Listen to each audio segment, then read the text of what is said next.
Hello, everyone. I'm Travis Segmiller, Representative Segmiller. I represent House District 62, which is a big swath of Washington County. I am the representative for Washington City and the Washington Fields part of St. George, Utah, which now is over 50,000 people. So a lot of folks that I strive to represent, and many of whom's ideas you'll hear expressed as I talk about these issues today. I'll just dive in right to Ed's question. Ed mentioned that I went to actually went to two places for college. One for college. I went to Yale University for my undergraduate, and then I went to Georgetown University. And in both, for my law degree, my Juris Doctorate, and in between I went to Dartmouth for business studies. But Ed asked, how did I survive? Though I might look old enough to have been here in 1930s when the Frankfurt School was going, I was first exposed to these ideas in full measure at Yale University, and then as a required component, not just component, but required pillar of my entire doctoral studies. I was required to take years long, multiple years worth of studies in courses that included what is called critical legal studies, which is one of the sisters of critical race theory, or even one of the godfathers or stepfather, what do you want to call it, stepfather, and a close ancestor of critical race theory. Anyway, so at Yale, I kind of brushed it off thinking, oh, I'm on a leftist campus. These kids are young. They don't really know what they're thinking. It's just kind of fun to be an activist. At places like Yale, and by the way, Ed, I don't know if you want me to do my whole little 8 to 10 minute spiel right now, or just answer that one question. Maybe you could let me know. But at places like Yale, and I guess I'll just tell you this. So my little outline for my conversation I'm going to have with you today is just threefold, three simple parts, and here's what they are.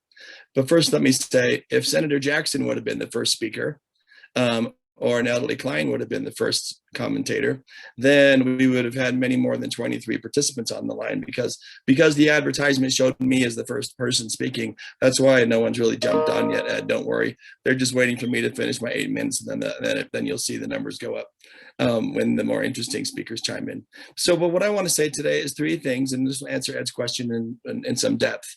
First, three things. Number one, the problem that we're facing today, though grave, is not a new problem. It's actually, historical roots go even further back than what Ed mentioned. And weirdly enough, some of our core conservative texts, I myself, I confess here in front of everyone, I use the word devout even. I'm a devout constitutional conservative. I don't waver from the principles of conservatism in defending our Constitution, our unalienable rights in the Constitution. And so as a professor, there's some texts on day one of class in the law classes that I've taught. I taught in higher ed for almost 18 years. And the first day of class, the first assigned book is this one, The Law. And these are on constitutional classes or law classes, business law classes, law and policy classes. And the reason I assigned that, for some of you, hopefully, we've all read it, whether you're on the left or the right or in between. This is a foundational book. That's where some foundational ideas of the moral philosophy of the law are found. I'll come back to that in a second. But so here's the outline for what I want to say. Number one, is not a new problem. History showed us that this was going to happen to us. Then number two, though it's serious, what can we do? And then that's kind of ties into the final thesis, is all is not lost yet, but it could be. Ed mentioned that these theorists, scholars, activists, community organizers like Obama, they fit into the mold of, and this is point number one, it's not a new problem, the mold that is so carefully trained by books like these, right? This is, it's not the video camera is not doing a great job. I'm not sure what the deal is, but it says Rules for Radicals. This is Rules for Radicals by Solomonski. And just so we know the roots of what we're talking about. People think I'm radical when I say this, and I'm not. This is not a radical statement that I'm about to make. This is right out of the handbook, where these principles that we're talking about were turned, that existed in the academy in the ivory towers, were turned into book of action to activate the people from an academic space where they were just mere ideas into principles of results and actions to change the world the way they wanted it to, specifically the United States, with total target on the United States Constitution, with the goal of tearing down the United States Constitution and replacing it with new legal structure that that removed what they considered to be the inherent biases that harmed the subclasses of people, usually categorized by color, that they sought, that who they claim are his long-term historical victims. And because of such victimhood, the Constitution itself must be torn down and rewritten and redone. And so listen to this. This blows your mind. It says, this is just the first page of Saul Alinsky's book. It's Saul Alinsky's own introductory quote to the far leftist manual. It's not even considered far left anymore. It's like the common book that all undergraduates read on liberal campuses, not just extreme liberal campuses like the one that I went to at Yale, but just everyday liberal classes. Here's the first page. Lest we forget, we must give at least an over-the-shoulder acknowledgement to the very first radical. Remember, this is the book just called Radicals, Rules for Radicals. I mean, Rules for Radicals, a pragmatic primer for realistic radicals by Saul Alinsky. It's kind of like the Bible for, and that's grown over time for tearing down the Constitution. That's the big picture of it. It gives far more detail, but here's what it says. Don't forget the over-the-shoulder acknowledgement we must make here at the beginning of this book to the very first radical. From all our legends, mythology, and history, doesn't mention religion, but legend, mythology, and history, the first radical known to man is the one who rebelled against the establishment and did it so effectively that he at least won his own kingdom. Thus, we tip our hat to Lucifer. That's the first. I mean, I'm not making this stuff up. I don't know if you can see it. I mean, when I first read this years ago, I put "whoa" on there, "whoa," and it should have been "whoa," like it "whoa." But so the very foundational principles that we're talking about are based on, they want to do nothing more than rebel against the establishment radically in a way that's following the Luciferian model, doing what Satan did. Some of us come from a cosmology or religious background where we learned about the war in heaven and Satan winning the hearts of 1/3 of the hosts of heaven. That's what this quote is about, right? Is that Judeo-Christian concept of Satan winning that war enough, well, on his own terms enough, that he won at least the hearts of 1/3 of the hosts of heaven in his own dark and ugly kingdom, this outer darkness place, right? So they're tipping their hat to the fact that the primer for these kind of actions begins with a grateful statement to Lucifer. We've known that all along. That's no surprise. So it's really astounding that that here we are. Now, for me, when I started studying this was in the early 90s, mid to early 90s.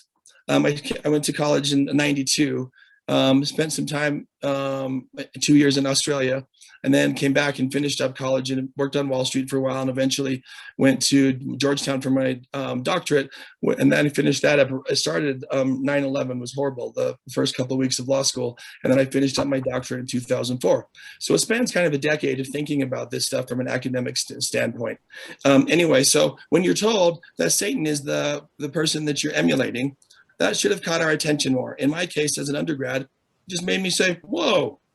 Then let's moving on, because this is my professor, so I have to use books, right? But and this book, The Law, that I mentioned, one of the weird twists of this radical leftism is that they've accomplished the objectives that one of our sort of conservative manuals, should you think of it, as far as moral philosophy of the law goes, this French moral philosopher, Frederick Bastiat, he told us that about legal plunder and false philanthropy and he specifically, and of course the proper role of government.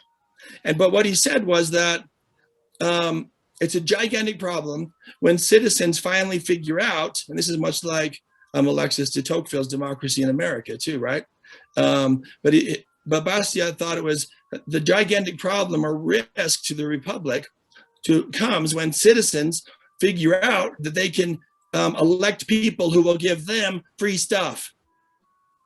Now, Bastiat was concerned with the idea that the whole population would vote in people who would give them free stuff. But what happened here, so we were warned about this way back, hundreds, almost 200 years ago.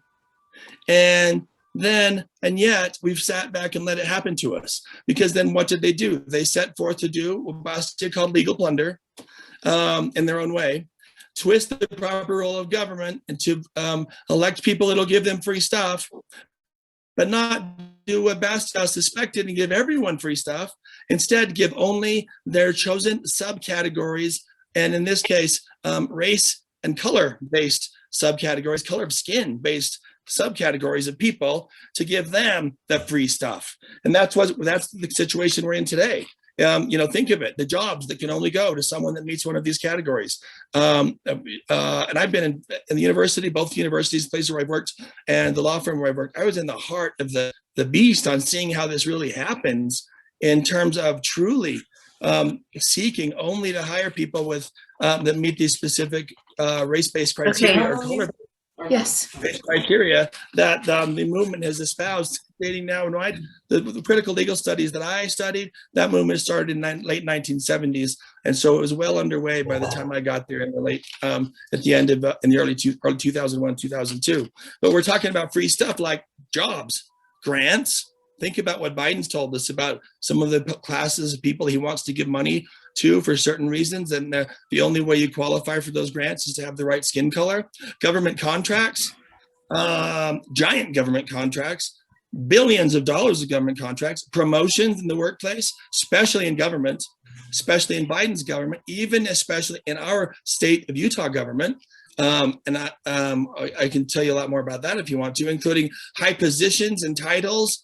All of this free stuff, including money. This is aside from the welfare program. This is just lots of free stuff and benefits, but only for for a specific subsegment of the population who figured out how to put these ideas into action to benefit themselves. So this comes at no surprise. We've known about it. We were warned about it. We've had their books in our hands of what they were planning to do.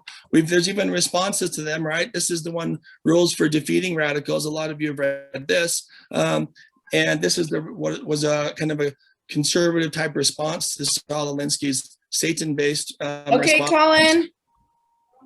But I think that sounded like maybe Nicolene Peck. If that's her, hello, Nicolene. Not sure, but I saw her name on here. Hi, Nicolene. She's a good friend. I could talk truly for hours on this. I've given seminars and workshops that last entire weekends. Some things that we have to keep in mind before we get to the solutions is what we're really talking about here. And one is this: what I've said is not a surprise. They've been telling us their goals clearly since the late 70s. And if you read right from their own texts, it says that their own goals are nothing short of total overturning of the legal system and societal structures that we have today, a complete tearing down of the Constitution, a rebuilding of it, to build a new and modern responsive Constitution that can change on the fly whenever they want it to match the new values of their new society.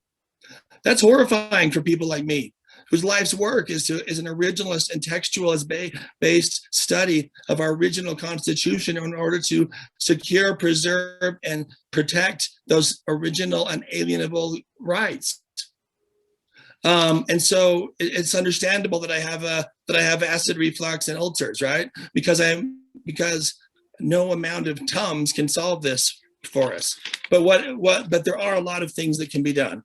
Now, remember, one of the problems here, this movement, now critical legal studies, now critical race theory, despises the idea of color blindness, right? You often hear people talk about Martin Luther King's quote, where people should be judged by the content of their character, not by the color of their skin. Well, they despise and hate that quote and the whole concept, because this movement turns a blind eye. So they don't like color blindness, but they will turn a blind eye completely to sad problems such as black on black murders and crimes, just to name one. A true plague in just Chicago. My brother-in-law lives in Chicago, and oh my gosh, I look at the statistics there every weekend. We're not talking about a few, we're talking about dozens, even hundreds.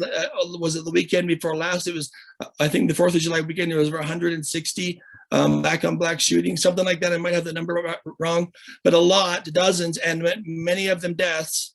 And yet all we can hear from this movement is how we need to tear down the society that we've got and let them put the rules in that they want, with no mention of how disastrous these things are when we slice and dice us, when we forget about E pluribus unum and Abraham Lincoln and others quote. I think Sam Houston and others attributed to that same quote that I love, but from the Civil War era of a nation or a country, it was at a house divided against itself cannot stand, and Abraham Lincoln, a nation divided against itself cannot stand, in total opposition to these high ideals, morals, visions, and principles of our founding and of who we are as a people.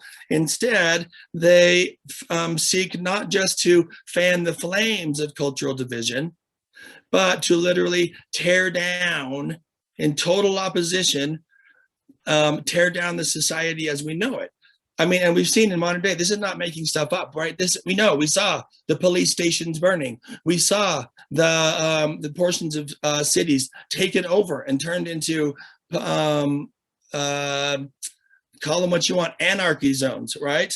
And so the proof is in the pudding. It's not, when I was a student of it, I thought, gosh, this is pretty horrifying. But thankfully, it hasn't really taken root that much. It's mainly just academics talking about it.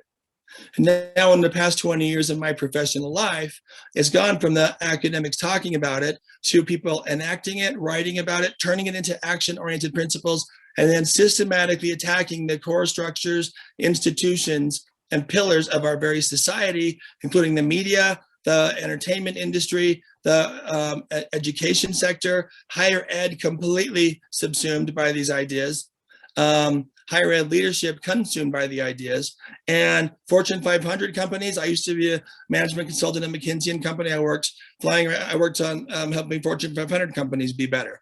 And man, today I can't even stomach some of the comments that my old friends will say, because they're so dyed-in-the-wool committed now to remaking their companies in the face to match what these radical ideas fight for. And then dating literally back, remember what I read, right back to the Luciferian roots of wanting to totally overthrow and build their own kingdom. In that case, citing it dark kingdom, right? So if we know that these are the kinds of things that are at risk, our Constitution itself, one nation under God, indivisible we stand. I mentioned E pluribus unum and now Abraham Lincoln's quote. When those are the kinds of things that are at risk, we can't just sit back. And these are the reasons that I decided to leave my quiet little obscure life as a professor, an attorney, and throw my hat in the ring to run for the office that I did as an elected representative, because I wanted to take every minute that I had of time that wasn't devoted to feeding my family and providing for my wife and kids, and all the remaining time to volunteer in the tooth and nail fight to stop these things from happening and instead ensure that good things happen. So let's wrap up then. I know I'm doing a little bit over here. I'm sorry about that. So if critical race theory, critical legal studies, critical race theory, CRT, if they're obsessed with deconstructing and redefining our common terms like racism, they took the term racism and flipped it totally on its head, so that their actions today which we would have called completely, totally racist only 10 years ago, today are not what racist means anymore. Instead, as would have originally been true, instead, virtually all of their enemies and oppressors' actions are what is newly defined as racism. That's not an overly broad statement, what I just said. So there's a historical rewriting of history happening, but that's worrisome enough to haunt us. But even worse is the present tense. It's not fair to call it rewriting, but the writing of our present and future based on these ideas.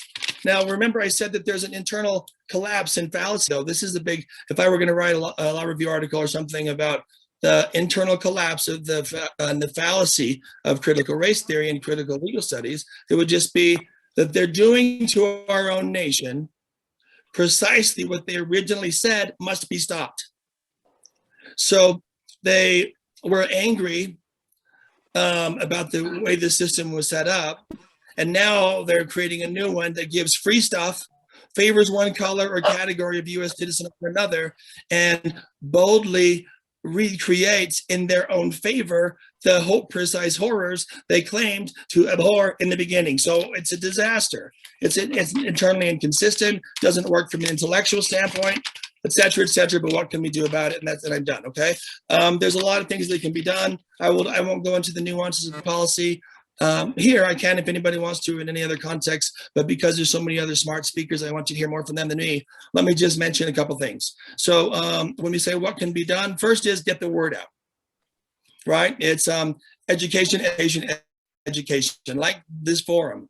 But we need to have thousands of these forums or other similar mechanisms for our neighbors, our friends, our peers, our parents, our children, our brother, our whole world life networks who are asleep at the wheel need to know that it's not just this theoretical notion of the Constitution hanging by a thread someday when the national debt is too large. It's not that. Instead, it's the whole entire system being torn down right before our very eyes, happening today in all of our major institutions, including a present tense destruction of the Constitution as we know it, while we're just sitting back enjoying our middle-class lifestyles. So part one is get the word out, education. We got to do a lot more, but I've tried to dedicate the rest of my life to that component. As I teach free workshops and classes everywhere I go, anyone I can get to listen to me to make sure they know how bad this problem is. Another one is, so these are solutions, what we got to do so that we can have my final thesis be true. That is, all is not lost yet, if we'll do these things. Another one is, so we need to take, as we do our own education of getting the word out, we need to do this to block their re-education. It's more like it's deconstructive. So it's a de-education or re-education of our children and our peers based on the image that they want. Again, that goes clear back to Lucifer. And how do we do all these things? Well, one, there's the Heritage Foundation to put out a great report. A lot of you read it probably a long time ago. It came out in December. They have a list of things that can be done in there. Not a very long or exhaustive list. I think there's a lot more things. One of the things is not, so I won't repeat those, but one of the things is not mentioned there is something we've been working on. Some of our little working groups, informal working groups in the Utah legislature have been thinking about some of these things. There's one of them, defunding. So how do we defund places within state government where your and our taxpayer dollars are currently flowing to do things that are precisely the antithesis of what we want and the society that we hope for? Or no, better, more just clearly put, when there are, when critical race theory has taken hold with its ugly head of racism, creating, slicing and dicing society in the way that it wants to promote some categories over another and declare other categories to be the oppressors, who are, but by virtue of their birth of that skin color, are the enemy. Whenever we whenever we see that happening within government, I mentioned things like government contracts, government jobs, government grants, government promotions, government titles within state government, all these things. They're alive and well in Utah state government. I guarantee you, for if there's anyone who hasn't seen that, I've seen it all firsthand, including at the state university that I used to work at. Especially, man, that's one of the reasons why I wanted to get out of there. But the point is, there's so many opportunities to defund things that are state actions that are currently funded by the state programs, state positions, state roles, state contracts, etc. We're trying to work on a systematic assessment of where the taxpayer dollars are flowing to, when they flow to fund this kind of stuff. That's basically back in the Luciferian model. So stop, defund it. Don't let taxpayer money go to accomplish horrific ends, even the tearing down of our Constitution. That's probably one of the hugest. For me, it's education, and then defunding it. What can we do on an individual level?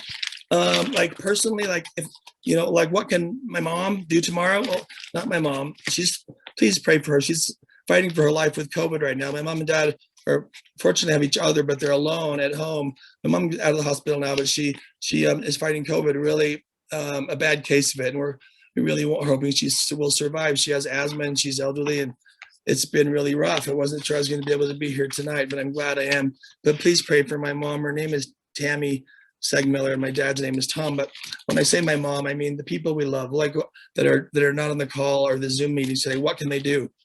And let me pull up that Heritage Foundation article, page 29.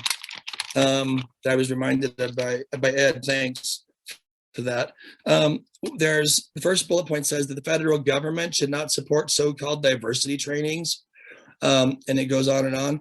And I would change that to state, and that's a great bullet point. And that's one of the things that we've been working on for a while. Thinking again, that's really tied into that defund concept that I mentioned. Don't give money, don't give taxpayer money, don't allow taxpayer money to flow to things that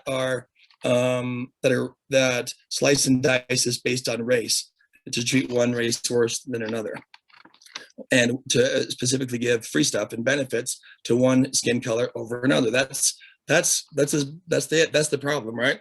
Another one is parents need to know. This is a great thing that could happen on the state level. We could pass a bill that makes it more transparent, where specific curriculum at the school district level must be made available online for parents to view the details of what's being taught.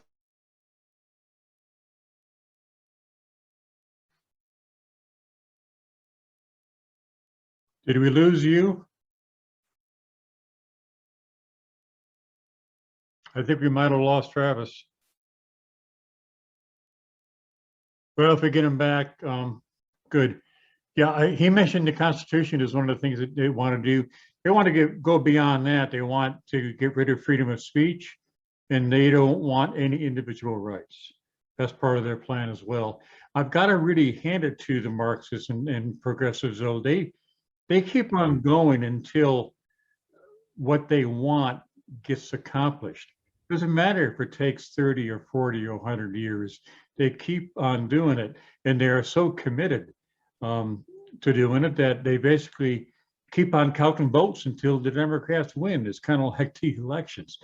But the biggest danger right now I see is in schools. If you can control the minds and control the attitude and actions of our kids, it's really kind of all over. And the Utah Parish United is doing a great job. I think you folks have chapters in every county, don't you, Nicole? I got to unmute you.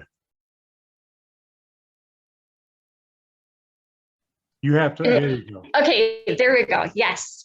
Yeah, you're exactly right. We do have parents in every single school district across the state. That's incredible. So I don't know if you want me to, yes. Yeah, no, it go ahead. I'd like, all of us would like to hear what you are doing and what we can do to help you. I'm kind of interested in what the PTA is thinking about this as well, because this might be, it might turn their attitudes around a little bit too. What are they doing about it? Well, I can't speak for the PTA because, but I'll get to that later.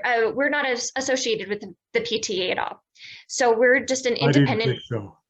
yeah, we're an independent parent organization. So we started about exactly a year ago. And right now we're at about 13,400 members. It's hard to figure out exactly how many we have because we have an email database of about 13,500.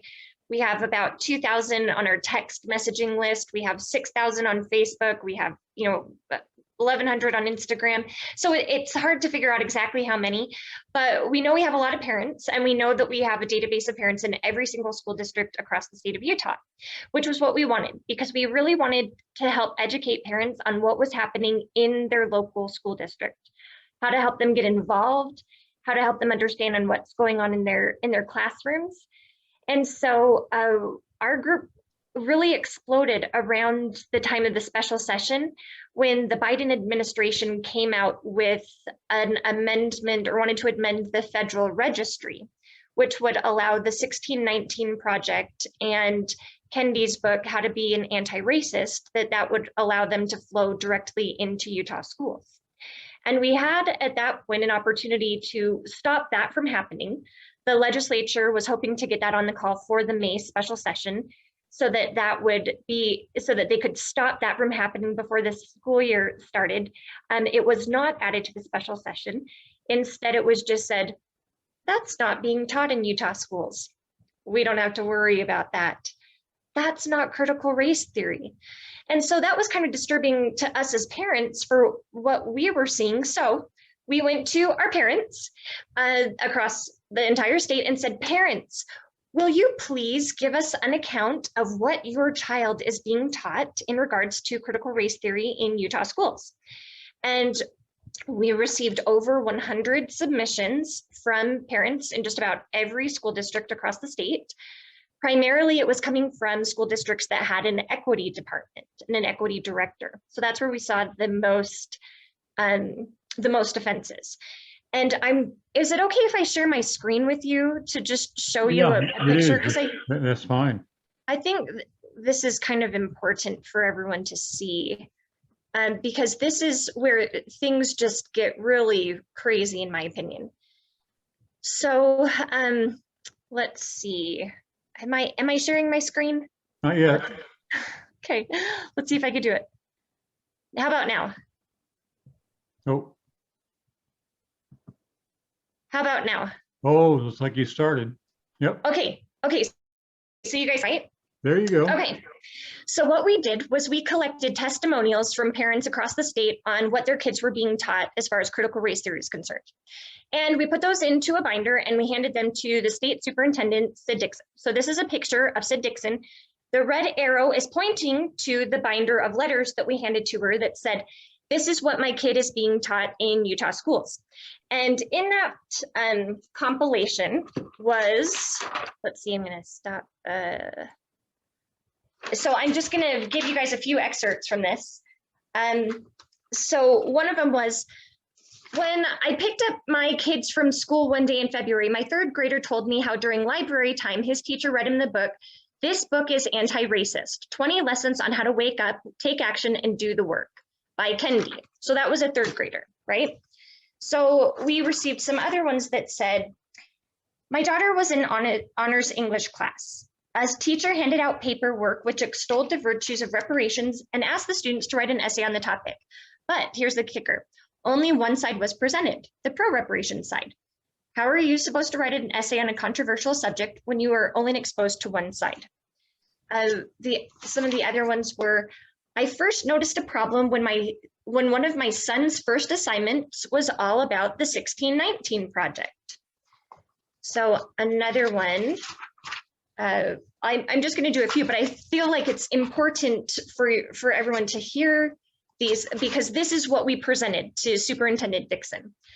We presented her with the book list that was given to Murray, which for kindergartners was told they should be reading Anti-Racist Baby by Kendi. So I have a kindergartner. The kid is sweet as sugar, and he would never understand the idea of how to be an anti-racist baby or anti-racist baby. Like skin color doesn't even enter into his mind when he plays with his friends. He has no clue. He just knows they're his friends, right? He's never said anything to me. Okay. During an AP World History class, the teacher had my son stand up and then explain to the rest of the students how my son's being tall, good-looking, athletic, blonde, and male made everyone else's lives harder. I'm not sure how long the discussion went on, but my son came home and told me that he didn't mean to oppress women. We had a lengthy discussion about critical race theory and that his mere existence did not oppress anyone. So these are just some of the examples. I mean, I could go on. Since I'm sharing my screen, I think I can show you that. Let's see. Well, bottom line is now we're up to 167 pages of letters. I was just sent another one yesterday where the mom sent me the video that her twins were made to watch. So also as part of these letters that we collected, these parents sent us recordings of what their kids were hearing in class, of what the teachers were telling these kids. They sent us the YouTube videos. They sent us like the actual audio files, books. So we compiled all of this, gave it to Sid Dixon. And a few weeks ago, she said, okay, I was given over 100 pages of parent letters, but none of it's critical race theory. So it's not being taught in Utah. So critical race theory is not being taught in Utah. Now, there are a few points that I would like to make that go along with that statement. The first is that nowhere has anyone said the 1619 project is not being taught in Utah. No one has ever said Kendi's How to Be an Anti-Racist is not being taught in Utah. No one's saying that teachers are not telling kids that if they're white, they're oppressors, and if they're Black, they're victims. No one's denying that. The only thing that's being said across the board is CRT is not being taught in Utah. That's not being taught here. So apparently there's a discrepancy between what I understand critical race theory is and what the academics would define critical race theory as. Now, the other point that I want to make that goes along with that is tonight, I was not supposed to be the person on the Zoom call for Utah Parents United. It was supposed to be a man named Steve Henderson. He is a Harvard-educated Marine, and he studied specifically critical race theory at Harvard. He is our advisor at Utah Parents United. He's our advisor on critical race theory. He worked as a principal at an all-Black school in California, and he lived the application of critical race theory. So we thought he was a pretty darn good advisor to teach us what it was and what it wasn't. Now, what's been happening is that academia wants to deny the mission of critical race theory or say what it isn't. So what we're finding is that as soon as we try to give an example of what critical race theory is or how that might be being taught in Utah, they'll change the definition and say, oh no, it's a lived experience definition. So it's really not being taught in Utah. So that's why he's not here tonight, because it was doing us no good to have a Harvard educated person on critical race theory discussing critical race theory with academia, because the proponents of critical race theory are saying, oh no, that's not critical race theory. You don't know what you're talking about. Critical race theory is this. So we decided we're not going to chase a moving target anymore. We're not going to argue the definitions. We're not going to split hairs over what the definition of is. What we're saying is, as parents, our children are being taught the 1619 project in Utah schools. Our children are being read How to Be an Anti-Racist by Kendi. Our children are being told that if they are white, they're oppressors, and if they're Black, they're victims. I didn't touch on the stories from the Black parents who said how angry and demeaning it is for them to be told, or for their children to be told, that they're not going to make it in life because they don't have the advantage the white kids do. I didn't touch on the videos that talk about the white supremacist culture that exists. That's what our children are being taught in Utah schools. So whether people want to label that as critical race theory or not, I want to deal with the fact that that's what kids are being taught. So academia can have their definition debate of what it is or isn't, but I'm saying no one is arguing the fact that kids are being taught the 1619 project. So my thought is that's what needs to be dealt with. The fact that there are Title IX violations going on right and left that violate the Civil Rights Act, that label one group as victims and one as oppressors based on skin color. That indeed is being taught in Utah schools, whether or not you want to call it critical race theory or not, if that makes sense. So that's the point that I'm really trying to make. It's in Utah schools, whatever label you want to call it. A rose by any other name smells just as sweet, right? So that's what I wanted to bring to the table in this conversation, is we see it as parents, our federal delegates see it, Burgess Owens and Chris Stewart, Mike Lee, our Attorney General, Sean Reyes, they've all made declarations about the Federal Registry and the agenda that's coming down from the U.S. Department Secretary of Education. So they all see it, and we as parents see it, but there's this smoke screen being put up to try to cloud and confuse, to just say CRT is not being taught in Utah schools. So we don't have to ban it. We don't have to talk about it because it's not being taught in Utah schools. So that's where I'm coming from with Utah Parents United. So I hope that helps. And I'm just grateful for the opportunity to be here and hopefully talk about how to get the 1619 project and how to be an anti-racist and the victim and oppressor mentality out of Utah schools. That's our goal. Nicole, did you say that there are 13,000 parents in Utah that are part of your organization in each county? Well, not in each county, but all counties total.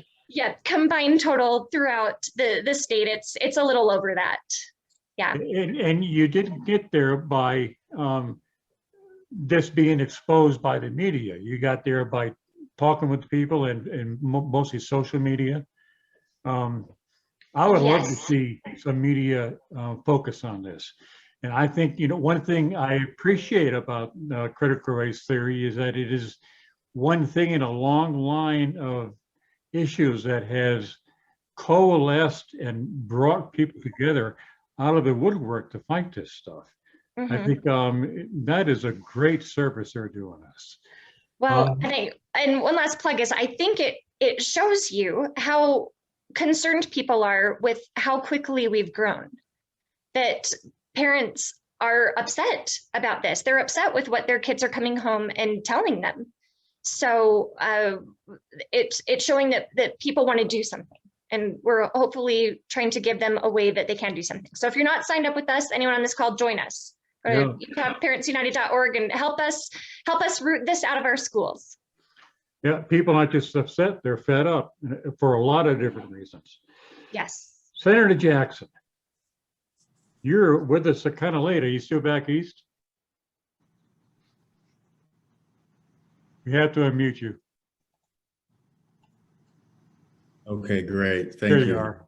Yeah, yes, I'm back east. I'm actually on vacation this week, if there is such a thing, with my wife, and all my kids are here except one. And hopefully he'll show up later this week. He's in Detroit working out with his team. So hopefully he'll surprise us and be here, but we're in Bethany Beach, Delaware right now. And I appreciate the opportunity. Thank you. Well, thank you for showing up. You mentioned in your bio that your business is partially providing training for corporations and employees in diversity. Yes. How is that different from what critical race theory is trying to drive home to us? We focus on the principles of diversity, unity, and belonging. We focus on what is the desired outcome, and then we, along with the client, whether it be a school district or a corporation or the military, help them design diversity and inclusion initiatives that help them meet that outcome. And we don't lead with race. Diversity is so much more than race. It's everything that makes you an individual. And so we are the anti-critical race theory solution to what's going on right now. So, you know, I'm kind of like you, Ed. I wonder to myself also, what is going on in America with regard to this whole issue on race? You know, I grew up in a home where I had parents. My brother and I had two parents, of course, mom and a dad, and they actually grew up in the segregated South. So they know what it's like to live in a community that's segregated. They know what it's like to live going to school that's segregated water fountains, segregated movie theaters. They know what it was to ride in the back of the bus. And that's not to highlight that their lives were miserable. Of course, they had happy, wonderful childhoods. They grew up in great homes, mostly on farms. And the perspective that they have about today causes them to just shake their heads at what's going on. More or less, individuals that you all have highlighted so articulately regarding this whole notion of how racism is just as worse in America as it was back when they were growing up. And that couldn't be further from the truth. And the interesting thing about my parents is they never, ever, ever did I hear them at one time use race as an excuse. They knew that it existed. They taught my brother and I that racism and discrimination does exist. However, it's an external issue in that, as C.S. Lewis has taught us, the door is locked from the inside, meaning you get to control your destiny. And through hard work, through perseverance, through faith, and through getting an education, you can be successful. And so those are the premises behind how my brother and I were raised. And to see what's going on now, and as you indicated, caused me to go back and do some research. What is this whole idea of critical race theory, and you hit the nail on the head, critical theory, and the Frankfurt School, 1924 in Germany. In 1935, they moved to Columbia University, which was the university where a lot of teachers were trained. John Dewey helped set that up. And we all know the story about John Dewey. And so the Frankfurt School comes along at a time to not only highlight Karl Marx and his conflict theory, where he thought the revolution would be economic, that the poor, the peasant, and the working class would revolt against the rich and the bourgeoisie. And he thought he was going to see that revolution in his lifetime, and he didn't. He died in 1888. Frankfurt School comes along and says, Marx, you got most of it right, but you missed one important thing. The revolution is going to be cultural. It's going to be a cultural revolution. And it's not going to be one that's done by violence. And so they basically said, you almost got it right, but it's not economic, it's cultural. So we're going to make everything about race. We're going to make everything about gender, and we're going to make everything about class. And the way we're going to do it is we're going to control the robes of society. And so who wears the robes? They are college professors in the classrooms. And listen to this. There are the clergy. Huh? They've got hold of How? Through the window. Those parents grew up in the South, segregation, mostly on the farm. Sorry, go ahead. Gotcha, thank you. Mute is a wonderful thing, isn't it? And then thirdly, let's control the political, educational, and the judiciary. And so that's how they've gone about doing it. So as I've looked into critical race theory, the tenets of critical race theory involve, number one, racism is normal and unavoidable. Make everything about race, no matter how small or minute it is. Everything is about race, which is so counter to how I was raised and how most of America has operated. The second tenet is that white people are incapable of righteous actions as it pertains to race unless their interests converge with minorities. And we all know that's not true. And then thirdly, there's no objective truth or meritocracy and reasoning. Those things are not valued. And then fourthly, knowledge is socially constructed. The way we come to knowledge is through narratives. Let's have the voice. Let's elevate the voices of the oppressed and the minority, because white people are the oppressors and minorities are the oppressed. White people can't have a voice because they're scientific and they use reasoning. No, we want stories and narratives. And so when I look at critical race theory and I look at this pedagogy, and it divides students, and we all know this, into the oppressed or the oppressed group, which creates division. And then this notion is deeply harmful to children of color, teaching them that they are perpetual victims with no agency over their own lives. The average Black parent, and I'm one because my wife and I have raised 5 kids, 4 out of the 5 went to schools, public school in Utah. And we know racism and discrimination exists. Implicit bias exists. That's a part of life because most of us have lived it.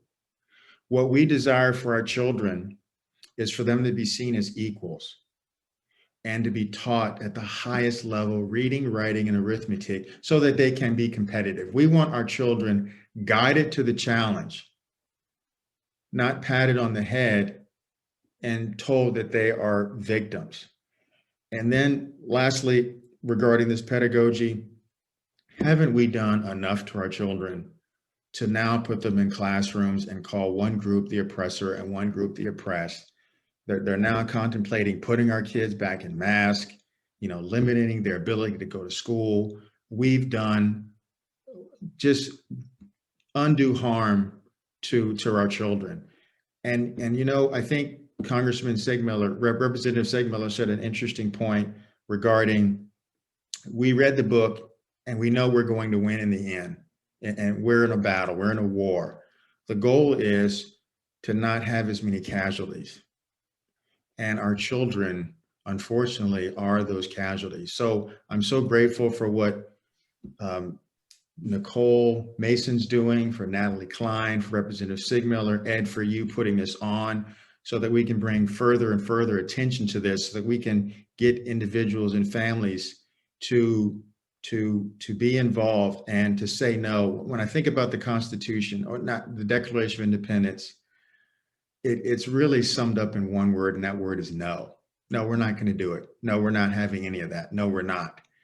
And what I would love to be able to be seen, taught in the schools, are stories of uplift, where kids, particularly kids of color, are taught about the Black Americans who came before them, who faced monumental obstacles, just like my parents.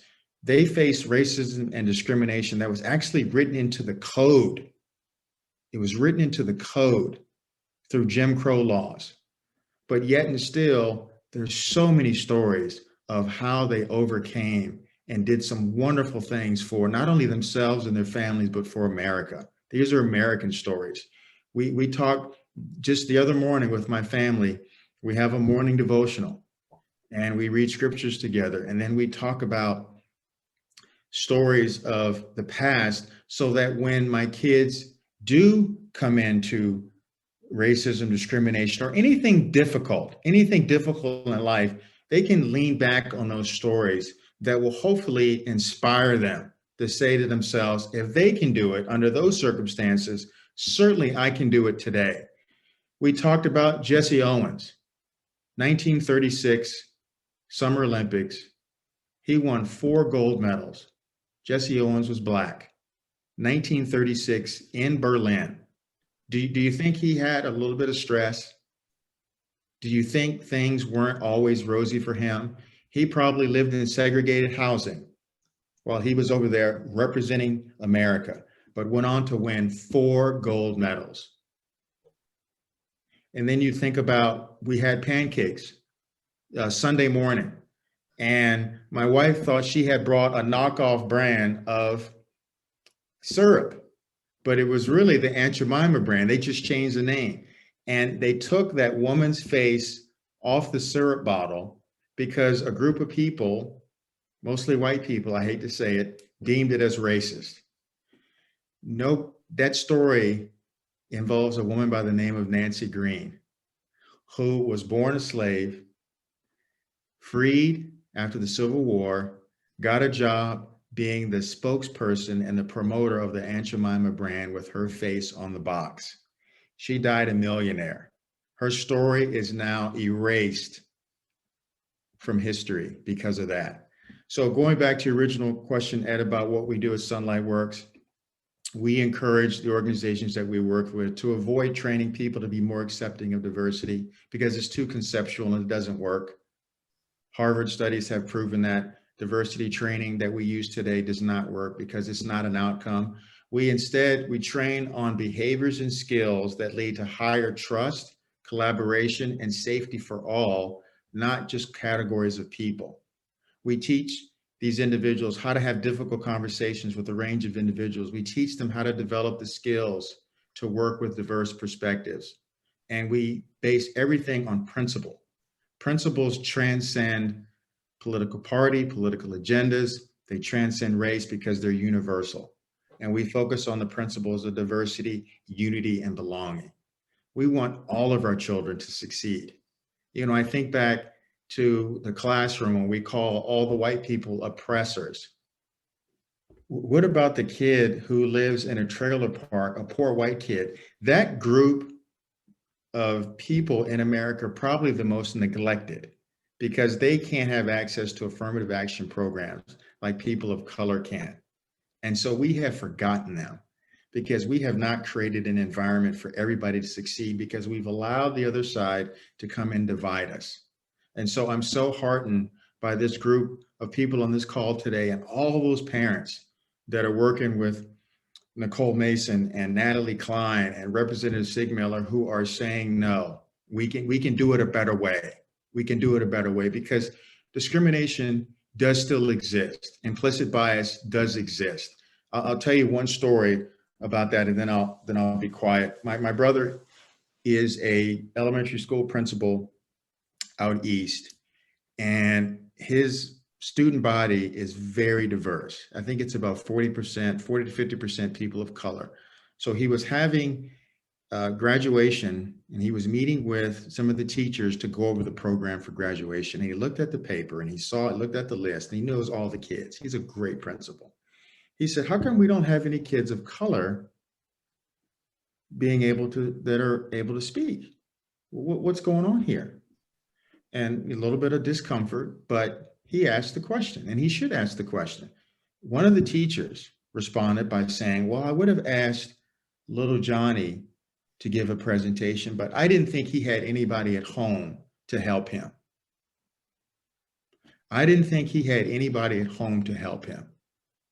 Now, see, we can overcome that through training and through highlighting those things. We can focus on those behaviors, but it's out there and it exists, but we can do it a better way. Thanks for your time. Thank you, Al. You coming back to Utah soon? Well, we're out there quite often. We were just out there for 10 days and we just love it there. We have a daughter who just graduated from BYU. She's moved back east with her husband because he's now in the PhD program of aerospace engineering at the University of Maryland. But we do have a daughter who's a senior at the University of Utah. And we just had a boy who was going to Lone Peak High School. So, and my wife's family's there. So we're there a lot. We love Utah. Utah's on our mind all the time. You got to get you back up into the hill. You know, in listening to you, my mind went back to when I was in grade school. And my first true, most purest best friend was this black kid. And we were just as close as could be. We'd steal grapes from our neighbor's yard. We'd jam together. He'd come over to my house every night and we'd play Erector set. And he told me once that he had a real nice Erector set for Christmas. So I kept on bugging him to, let's go to your house at the school once in a while. And he always avoided that. And finally, he gave in. And we went to his house and we were playing with his Erector set. His mother had made us some milk and cookies. And his dad came home and basically threw his briefcase on the floor and grabbed me by the collar and lifted me up and literally threw me out of the house. And I heard him say to my friend, "Don't you ever bring a white kid in my house again." Wow. Where was it? This is in Hartford, Connecticut. Wow. You know, and most of my friends were Black because I was right on the line, and I associated better with poorer people than I did with the richer white folk. But I think about how that affected me and the personal ramifications of hate and how it is taught. I never talked to that kid again. He would run away from me whenever he saw me because he was beaten so hard by his dad. Wow. And that is the only instance of racism that I've experienced in my life. But all throughout my life, I've watched as our country has healed. And in spite of all the critical race theories trying to divide us, and by the time Obama was elected, I think we were pretty well healed as a country. And from then on, it's been a downhill slide. It's very sad. Natalie, Board of Education, how many rights do parents really have in their curriculum and kids? And what are you doing about it? Oh, we got to get rid of the mute there.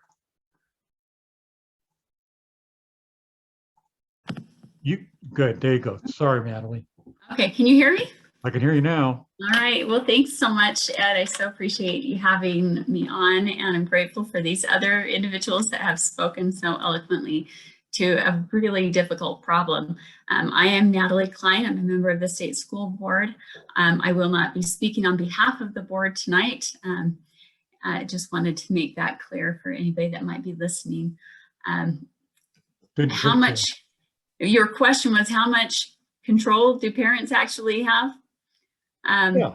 We have a lot of great laws on the books here in Utah that protect parental rights, and Utah Parents United, maybe Nicole's still listening, she could drop that link in the chat. That would be great if she has it handy. They've compiled all of the parental rights laws that are on our books. And the problem is that most parents don't know what their rights are. And those that want to push certain agendas count on parents being ignorant. But when we know the laws, that basically that's the only thing parents have to fall back on right now. So Utah Parents United has done a great job trying to educate parents on what the law is so that they have that backing and they know when it's been broken and what they can expect and know when they're not being treated fairly.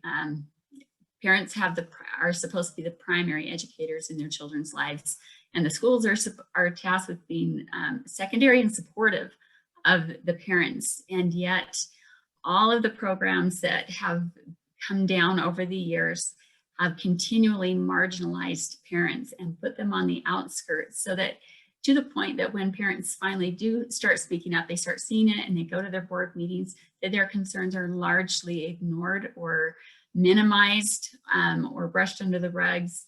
They get the runaround from, the teacher or the principal or their local board member, everybody pointing to somebody else as, so as to not take responsibility and actually do something about the problem.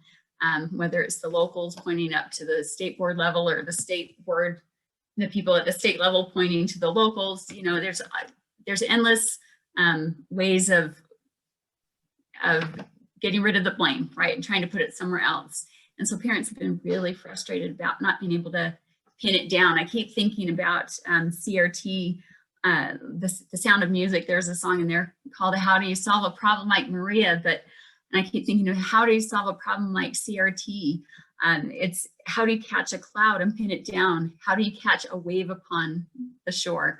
With CRT, things are shape shifting so much, and definitions and the blame is always being shifted, so that it's really hard to get to the root of the problem and fix anything. And I think that is by design.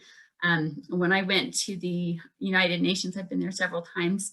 It's very much an activist stomping ground. And I sat in on one workshop where they split us up into groups And they had a list of social justice issues on the board and had us each group pick one to work on. And our assignment was to identify the barriers to implementing that particular agenda, and then wargaming all different ways we could overcome those barriers, and then present to the group on what we came up with. And I have thought about that many times since, how well organized these individuals are that are pushing these agendas, and how much thought has been put into it, and we all know how well funded and how long it's been going on.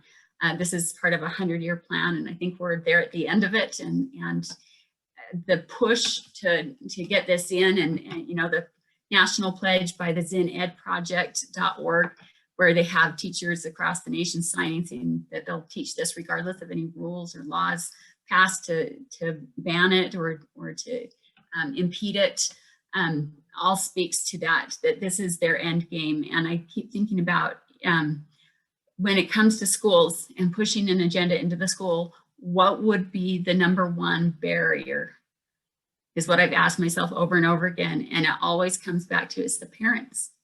The parents are seen as the number one barrier. And so they've obviously thought this through, and they know exactly what they're the point of identifying ways of overcoming barriers is so that when they get pushback, it doesn't slow them down. They know exactly what their next step is. And when they get more pushback, they know what their next step is, so that nothing ever slows their progress. They just keep pushing it down. And parents, when they run up against that and they think, oh, well, here's the law and they're breaking the law, all they have to do is let them know and they'll stop. And then they find out really quickly that nothing stops, that those that are trying to push this are just, they know what their next step is, and they keep doubling down, tripling down, quadrupling down, and then the parent gets discouraged and gives up. It's the Cloward and Piven strategy. They've created, they're trying to overwhelm the system or overwhelm the people so that we get tired and we give up. And the last thing we can do is give up.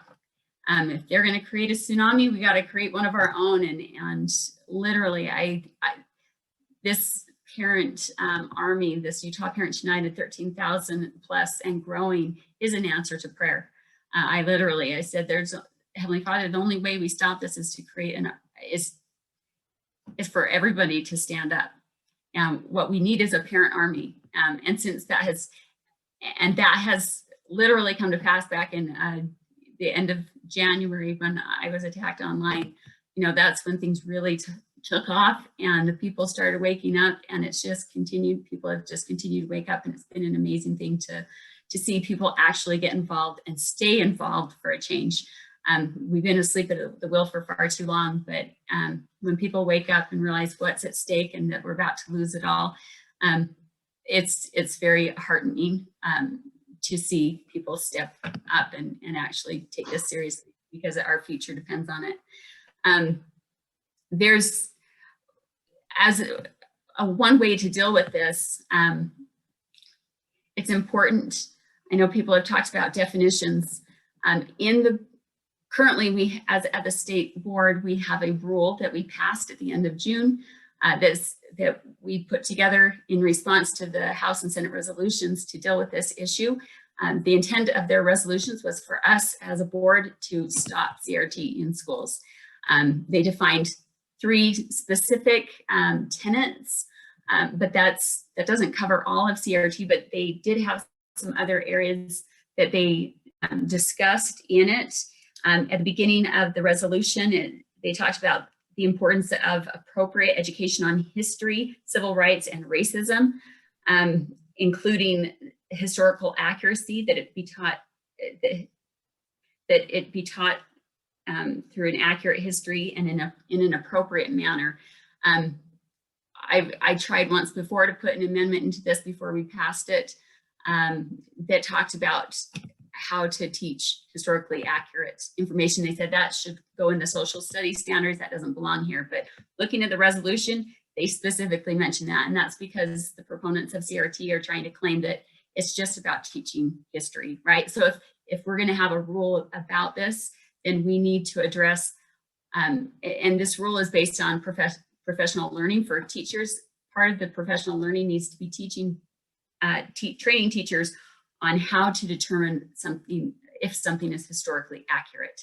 And I put forward an amendment to this rule that will be discussed at our board meeting this Thursday that goes into great detail using the apologetics process that historians use when determining what is truly accurate based on personal accounts, eyewitness accounts, I should say, and original source documents and the like. So there's in the amendment, that I'm putting forward, which is basically a new rule. It has training on that for teachers instead of trying to just say we don't want 1619 project, because this revisionist history is coming in under a lot of different names. So we need to address the core of the issue. Also, we have drafters of policy in our board, and one of these individuals said that what did he say? He said everybody knows that the teeth of a rule or a law is won or lost in the definition section. And if you look at the definition section of the rule as it currently stands, it's very small. It's strategically ambiguous, and it never defines CRT. And if it's supposed to stop CRT, but it never defines CRT, then they can keep making that claim that we're not teaching CRT. This isn't CRT. So in the amendment that I put forward, I detail that.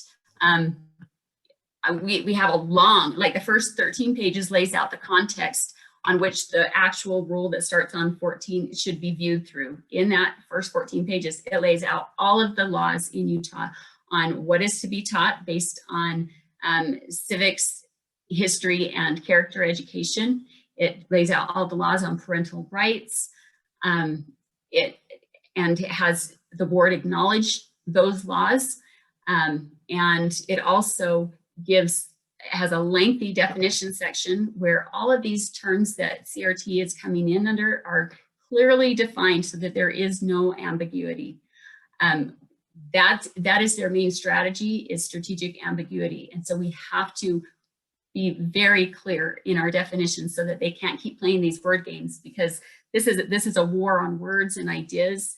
It's a corrupting of the language. And so that's where the focus needs to be on fixing this problem and tightening up the loopholes so that they can't keep playing this word game or shifting the definitions like Nicole was describing, that, once we nail it down, then they say, oh no, it's not that, it's this. And they have like many different definitions, so they can always point to something else. So they can always say, you're wrong, that's not what it is. Okay, so we have to get past that game by clearly defining. And I'm gonna I dropped it in the chat already. I'm gonna try and drop it over there again, a copy of my amendment. It is lengthy, but it is so important that people read it. And here is the original rule as it is currently, as it currently stands. If we don't make any amendments this Thursday, this version of the rule goes into effect in August. So you can look and compare the two.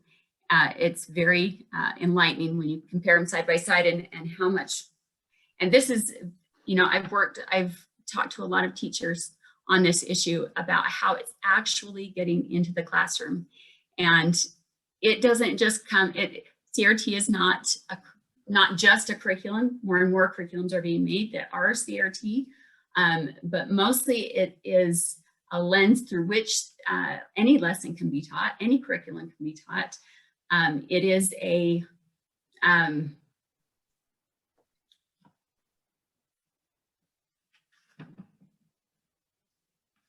it is so pervasive, and it comes through more than just what the teacher is teaching. But so in the rule, it talks about classroom instruction. That is not subject to parental notification or being cleared in a public meeting like curriculum. In the rule as it stands, only curriculum that teaches divisive concepts has to go to an open meeting for parental approval. So classroom instruction is where they're getting it in. And classroom instruction can include a lot of things, and it hasn't been well defined in the original rule, but it is clearly defined in mine because it can be what comes through computer modules, through big tech, which is a lot of it, displays in the school, BLM signs, LGBT flags, posters of all kinds, pins, stickers, all kinds of propaganda that has filled our schools during this last year of COVID when parents weren't allowed in. It comes in through our teachers' credentialing and certification processes that they have to do. Microsoft training, Google training, any school that has one-to-one devices for the kids. If it's a Google Chromebook, then that's a Google school and the teachers are required to do Google trainings. If it's a Microsoft device, then they have to do those trainings. And so it covers that as far as, you know, wherever it's coming from, it locks it down. And that doesn't, and again, it does, my amendment does allow for teachers to teach accurate history and in an appropriate manner, which, let me read you, there's a section in my amendment that came from the State Central Committee's resolution.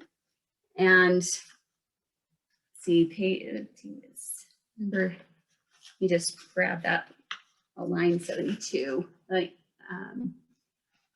So in line 72 of my amendment, I would consider appropriate manner meaning recognizing the valuable contributions made to our country by all Americans, the understanding of past mistakes and challenges that we have overcome, and instruction through a lens of unity and equality. So that brings it's much more positive. It's the uplifting and inspiring version. It recognizes the mistakes we've made, but how we've worked to overcome them. Whereas critical race theory is through a negative lens, where it's all about everything that we have ever done wrong without any focus on the positive, without any focus on original source documents or our founding documents. So there's a lot to break apart when you compare those two. And again, all the laws are listed in mine that need to be there to set the proper context for this. I listened, when it comes to diversity and multiculturalism, I spoke with a teacher yesterday. She said in her teacher college, or in the teacher colleges, when she was going to school, she was required to take a diversity class up at the University of Utah. And she said, I loved the part where we learned about all the different cultures that exist. But then they started talking about whiteness and how whites are oppressive and racist. And she said, I came home so disillusioned that I thought I was a terrible person. And even more, I thought I didn't have a culture. I learned about all these other cultures that I thought were really neat and exciting, but I was made to feel that I didn't have a culture, and I felt like, and my husband had to say, you do have a culture. You have a culture of family, a faith culture. You have a hard work culture. You have a culture of traditional marriage of man and woman, and a culture of family, and a culture of honesty. You know, it's an American culture, and when we focus on every other culture, and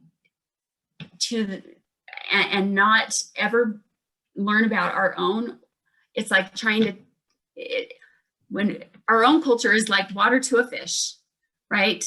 And it's hard to explain water to a fish when they've lived in it their whole lives, and suddenly we feel like we're not as good, or there's something wrong with us because we don't have a culture, or our culture is diminished. We can't be excluding any culture. If we're going to celebrate cultures, we need to celebrate them all and treat them all equally, and not elevate, as they would say, just the voices of some cultures or ethnicities that they say have, quote unquote, been historically marginalized, because that's marginalizing a whole new group of people in the here and now. So we can do better. And this amendment that I'm putting forward, I think will solve a lot of the issues, will move us much closer to restoring the American culture while also appreciating and celebrating other cultures, but recognizing that we all are Americans and that together we're better. And I don't say that in a collectivist way. We are better when we can appreciate each other, but that requires true inclusion.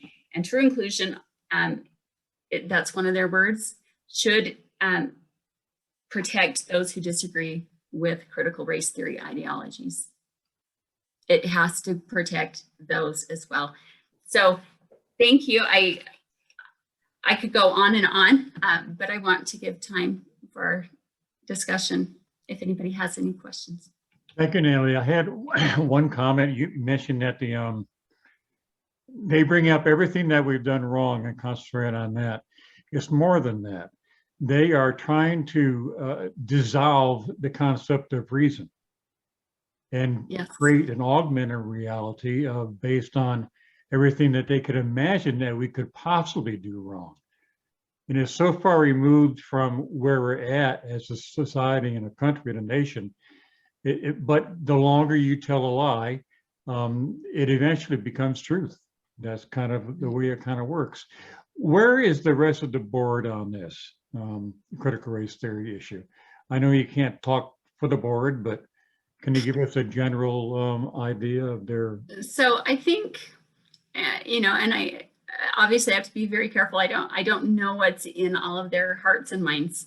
I think the general feel is that they just want to keep the rule as it is and be done with it. So they don't have, because if any amendments are made, it triggers another 30-day public comment. And then if we make any amendments after that, it just could keep going unending. That's the potential. And so I think they just want to be done with it. But there was so much public comment that just said it was completely lacking, and they're not wanting to really look at that and do what's necessary to really stop critical race theory. I hope that they will consider this amendment that I've put forward. Most of them, I think, would say they are not for critical race theory, but again, everybody has a different definition of it. That's why we need to define it, so that we can't keep saying it. It's not being taught. You'll notice in the rule, in that first 13 pages, there's 3 pages of just terms. Terms that are very much, many of them have been used in education for a long time, but they have taken on an entirely new meaning. Like I said, a lot of the language is being co-opted. It's like a glove maybe with all the different terms that have been used for a long time, but now a new hand is going into the glove to control those words in a new way that brings power. It's a power thing. And so trying to help people understand that is a little bit difficult, especially if they've been in education for a long time and they only know the good way that those terms have been used, and they're not seeing it, or they, I think there are different people in the world, people at different levels of understanding, those that know what the agenda is and are pushing it, those that know it and are being complicit, they don't want to stand up and speak out against it, those that are ignorant and well-meaning, and then those that haven't a clue about any of it, right? And then those that see it and are fighting it. So it's hard to know where everybody is in that. And education, right? We just have to keep trying to explain, and if my amendment does nothing but help educate people, then it will have been worth the incredible amount of work and effort that went into creating it, if only to educate people so that they understand what this is. Yeah, I did an interview on a Board of Education candidate here locally last year. And I said to him, what would happen if the local Board of Education voted to not follow the guidelines that the state board put out or that the governor wanted? and just basically changed everything within our county.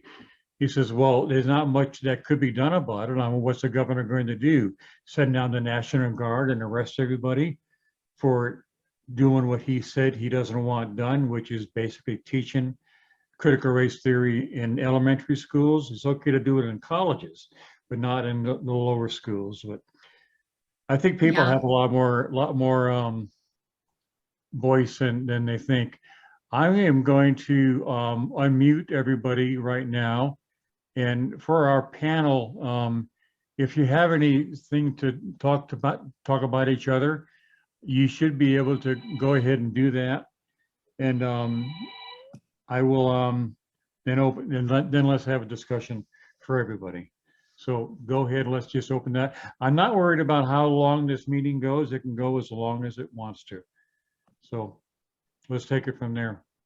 Can I ask a question? So my question is to Natalie Klein. Natalie, I'm Irish. Irish slaves were actually cheaper than, other slaves across the world. I'm a descendant of those slaves. So do I have to suffer the consequences of what my parents did, or my grandparents, my great grandparents did hundreds of years ago, and blame myself for that? Or can we just understand that, that was the era and things are, we made up for those mistakes, we changed those mistakes, and why do I have to pay for the consequences of what that era lived through, being that hundreds of years fast forwarded, I had nothing to do with? Why is that fair for me to have to pay reparations to things that I didn't do? Right. I think to me, okay, so this gets to the heart of the idea of self-evident, right? When we can no longer agree on what is self-evident, we will never come to a consensus. We will never be able to have unity ever again. To me, when you ask that question, it's so self-evident that you are not responsible for somebody that came before, right? There's a line in the rule as it currently stands that talks about the personal responsibility, teaching kids or creating opportunities to recognize personal responsibility in contributing to past harmful actions by individuals and groups. That's not okay. That's not okay. Our kids are not responsible for the past. They're having a hard enough time just figuring out how to tie their shoes, right? We're all held accountable for our own words and actions. Right. And we cannot be held to any other.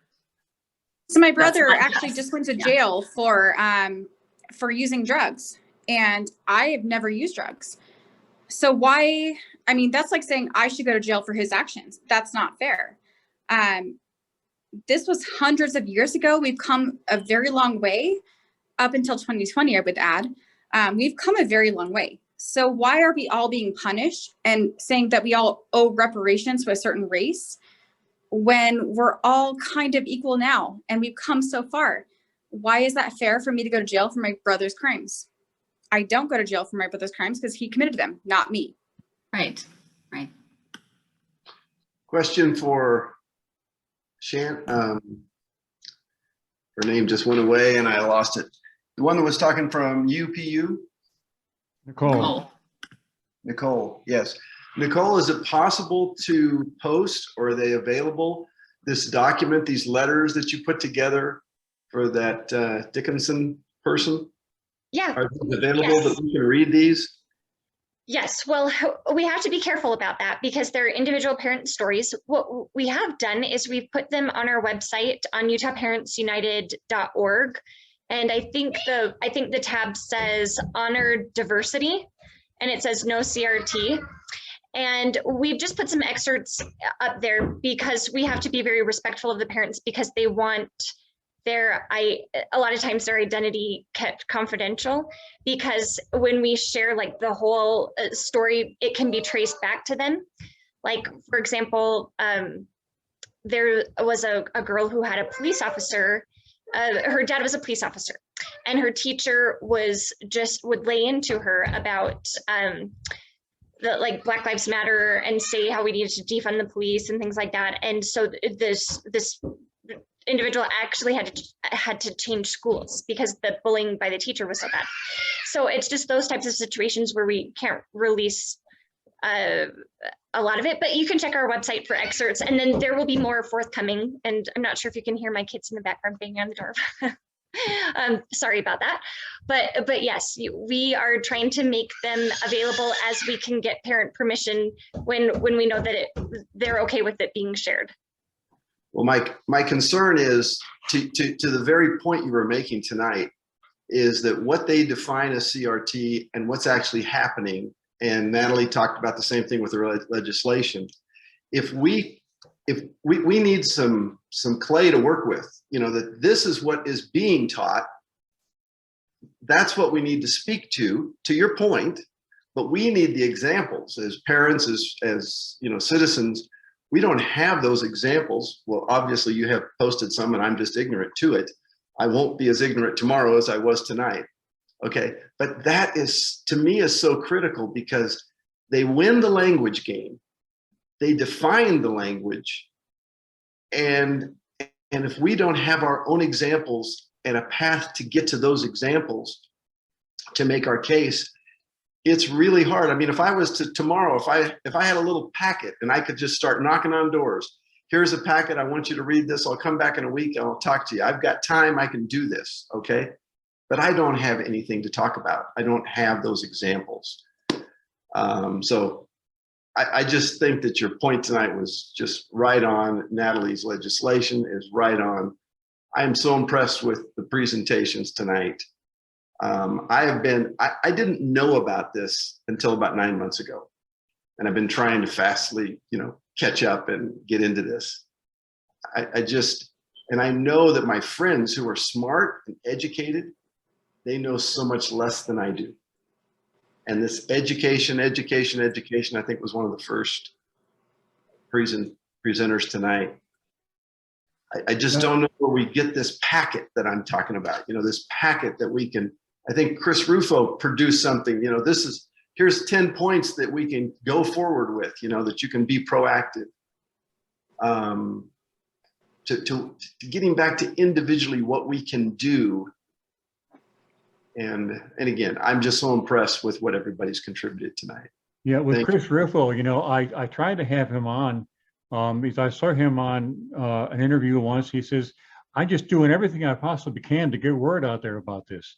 So I invited him to this forum. He says, well, I get $10,000 to be on a forum like this. So I disinvited them. I'm not supporting him or not. Yeah, no, you're right. I posted a link earlier in the chat to an article, to a report actually by the Heritage Foundation on critical race theory.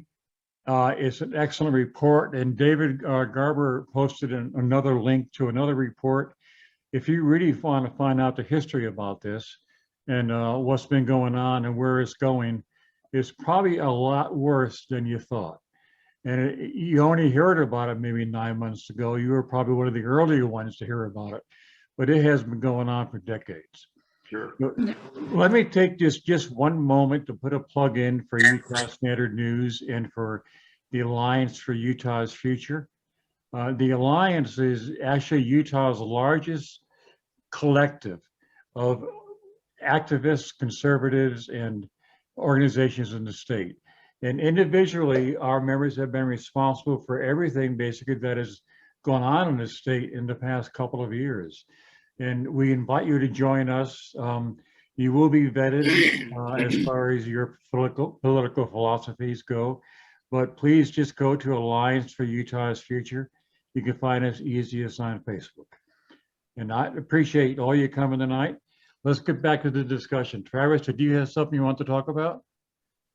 I apologize. I cleared my throat, and I think I was off mute, and it made it look like I was talking, but I'm not. I'm happy to take any questions when he wants to, but also happy to not either. glad to be here with you. And Ed, you've done such a great job in pulling this together. Thank you for doing this.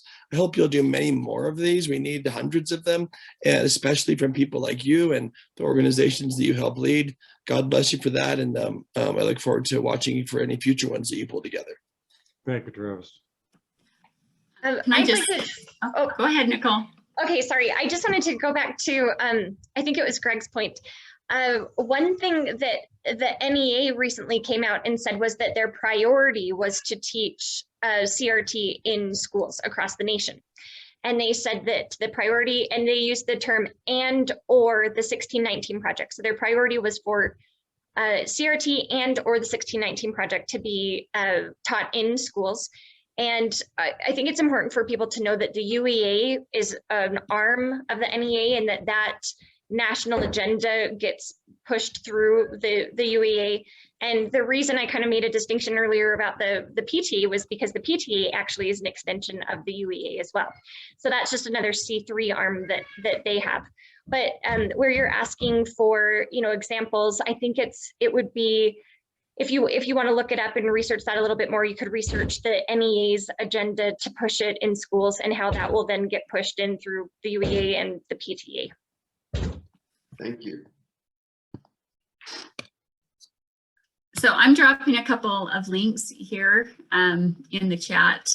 One of them was the executive order from Biden that he signed the first day of his office.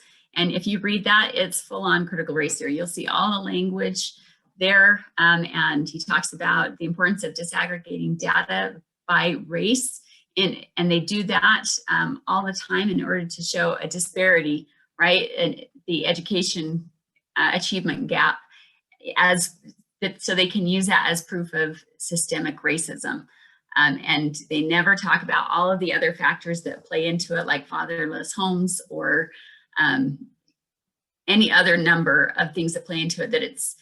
So just by using race alone, they insinuate that Black people or people of color are not as capable, not as intelligent, and we need to push back against that idea. We shouldn't be disaggregating by race. We can disaggregate maybe by geographic location. You've got, little tribal cultures or economically disadvantaged areas, but that's not just solely based on race. Every race falls into that, so there's that, and there's also this from I'll just drop this. This is the Utah Compact on Racial Equity, Diversity, and Inclusion that was signed at the end of last year by Governor Herbert and many other leaders in our state. That now that we understand the language on CRT better, if you read that, I think at the time, many of the people that signed this were well-intentioned and thought they were doing a good thing. This never went before the legislature to be debated. It was just signed by all of these people wanting to get ahead of, because of the whole George Floyd thing and say, we're not racist, right? And there are, the intent is good, but when you actually read the language, you realize, okay, people that are proponents of CRT really had their hand in the making of this document. There's many other documents it's getting into. They are embedding CRT language into every policy, practice, law, procedure, that they can. Because once it's in there, it's hard to get it out. And that's why we're struggling in education, because it is already infiltrated and been embedded in much of the education literature, much of which was not created by the Utah State Board of Education, but is the literature that the people at the staff, or our staff uses. It comes down from the top. All of these national education organizations that they create this education literature. And a lot of people thought that Utah would be, in the past, we've been kind of a bubble and things haven't hit us at the same time as everywhere else. But you'll notice that this is happening all across the country pretty much simultaneously. And it's because of the pervasiveness of technology and these organizations that have embedded everything. And we have national superintendents associations, national school board associations, the National Education Association, and we get so much of what we use straight from them, and the federal funding that ties us to these things is huge. And that's the other thing that we have to look at. If we're going to get off this, we have to get out from the federal funding that ties us to many of these things. I just dropped another 2 more links into our chat as well. And listen to you, Nana, we ought to have a CRT database going on. I don't know if there is one out there, but gosh, maybe somebody ought to do that. That'd be a great little Mm-hmm. page or something on your website, Ed. We could Maybe post Ed's some listening. resources. Yeah. And to One back up that- what Natalie said, she is so right. First of all, I've dropped about 4 different US codes that violate the Constitution on what the school board is doing and what Natalie is fighting against, which is parents have the right to teach their children. The school board itself, the school teachers itself, they're teaching math and science and historical events. They're not teaching cultural or BLM or God versus the devil or whatever you want to call it. You're not bringing in your own opinions or cultural values. You're literally teaching science and math and English, and that is all. Your cultural values, like the BLM flags and the LGBTQ flags, should be left out of it. And if you look at the chat, I've dropped 4 different constitutional and US codes that back that up. So Yeah, well, and if people don't know what the law says, then they don't know when it's being broken. Forgive And me, if there's no this is teeth in Travis. the law, then there's nothing we can do about it, even if we do recognize it's being broken, or at least we haven't figured out what we're supposed to do about it. Folks, So- who is that last speaker? Not Natalie, but I'm not saying Shannon? who Shannon, was it? Shannon, yes. Yep, I'm here. People would be sure to say their name and introduce themselves when they talk, so we can all know who they are. Because a lot of folks don't have their photo up. I wanted to point out one great resource that's been dropped up here too by a person named Annalyn Osborne. Some of you might have seen it, but it's a really great one. It's by Imprimis, IMPRIMIS. But you'll see it in the chat box there somewhere. It's a link to the Hillsdale College journal, and it's the article from I'm trying to remember. It's something like what CRT is and how to fight against it, or let me just tell you exactly. Critical race theory, what it is and how to fight it. It's a long list of. It's got some really good stuff in there for people who are interested. It's all the way back to March 2021, so that one has really good traction. I recommend that to everybody too. Thanks, Travis. Over the years, Utah Standard News, we've covered a lot of subjects. There is no subject that gets more traction or more readers or interest than education. Pro-life, Utah, abortion issues are second. And then everything else are kind of lumped together. But education, people care about education and what's going on. We just need to find a way to rally them together, and Nicole, your group is doing such a great job. Thank you. I do want to put another plug about education, because I think there's a disconnect where people say, oh, we need to teach history. And absolutely, I agree with that. We teach the good and the bad of history, right? But I think one thing that is overlooked is a curriculum that's called 1776unites.org.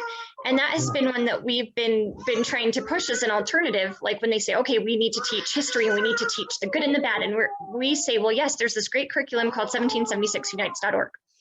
And we presented that. I presented it to the senior advisor to the governor, and we presented it to Superintendent Dixon. And the response was, well, that was something that was that Trump suggested too. So we can't endorse that because it was, suggested by Trump. So it wasn't evaluated based on its merits about whether it was a good curriculum and whether it taught a good an accurate version of history. Because I do think that of course we need to teach about slavery, and of course we need to teach about the injustices that happen throughout our society, and we need to learn from those. But we also need to teach, to Senator Jackson's point, the people who have overcome and how we as a nation have grown from that and what we can do to grow from it moving forward. But the curriculum that we do propose is that it is invalidated immediately because someone didn't like a politician that also was promoting that. Could you guys hear my kid in the back? Yeah. I'm sorry for that. I'm really sorry. That's why I keep muting myself. But anyway, you can tell I'm a legit parent, right? Like I'm not just a poser at Utah Parents United. I really do have kids that are young and that are in the school system. Okay, thanks. Ed? Nicolene Peck has a question. Could we go to her? Yeah, I'll be really fast. I've been listening along and I really appreciate all of the things that have been shared from all the different angles about this, because it's something that I've been very concerned about. And I just wanted to offer a resource, because there's a lot of people, good intentioned people, who say, no, this needs to be taught. We have a problem, right? And they really do have in their hearts the very best of intentions. But I think that what they're missing is that we already have proof of what happens because of this. So there was a book that was written years ago. In fact, it was started as an article back in 2008. Obama even endorsed it and said it's so great. And this book, then the two authors who were Democrats actually ended up writing a book called The Coddling of the American Mind. And so in this book, they showed what has happened because of intersectionality being proposed on college campuses, and what has happened to the dynamic, the social dynamic, as well as the dynamic with college professors on college campuses because of this CRT, which is called intersectionality. And I highly recommend, if you haven't seen the intersectionality chart, that you look up the intersectionality chart on Google and just pull that up and see what that looks like. But intersectionality was just taught. I mean, it came out, there was a female college professor, I forget her name now because I don't have the book in front of me, but she taught it, I think it was 2014 or 2016 anyway, and that's what led to all of a sudden this book coming in and teaching about this. But there's so much violence on the campuses because of fracturing the people, like this intersectionality, which is really the base of CRT, has done. And so anyway, I feel like that's a good book recommendation, because it's one of those that crosses over, written by people who might be normally left-leaning but are college professors saying we've got a serious problem on campuses. Well, then what's going to happen to younger children who do not have as much life experience, who are also fed the same stuff, and what kind of violence is going to occur when we already have bullying on the rise, and children wearing t-shirts that say "be rude" on them. We already are losing so much civility. Certainly we can only expect that it would follow the suit of the college campuses, and then worse, right? Plus more. So anyway, I just wanted to offer that as a little thing for people to share with their friends who might be well-intentioned, but just don't really understand the magnitude. What was the name of that again, Nicolene? It's called The Coddling of the American Mind. And the intersectional chart? Oh, it's called Intersectionality. Yeah, so you can just go to Google and say intersectionality chart. It's going to pop up in the images. It kind of looks like a wagon wheel. It's going to be a circle, and there's all of these axes running through a center point in the circle. Okay. And this is the first diagram that everybody goes off of that determines who's oppressed and who's not. And some of them are more detailed than others. But anyway, I thought that I would just bring that up for food for thought for people, because when you look on there, you realize, oh my goodness, it's clearly putting one type of person, a religious person in a family, who has a job or whatever. It's identity. It's all of the identity groups that you can When join. the glorious future comes around, we'll all be victims. Well, let me say And something we'll all be about canceled. The thing is I teach relationships, I teach communication in families, and I'll tell you something, Ed, is that the victim triangle is a real thing. You turn anybody into a victim, and the next thing is they're the oppressor, and the sympathizer becomes, it just moves. Those are the three people, and they move around and around. As soon as you start focusing on a victim, everyone becomes an oppressor. That's just how it goes. Yeah. Thanks. Well, let me Thanks. say something about that. As far as the intersectionality chart, the only group, it's just identity groups, right? And they want kids to pick their identity group. So it's the only identity groups that should be taught in school is you're an American and your family, right? And maybe your faith, but those are the only things that should be taught at school. Otherwise, individuals should be taught as individuals.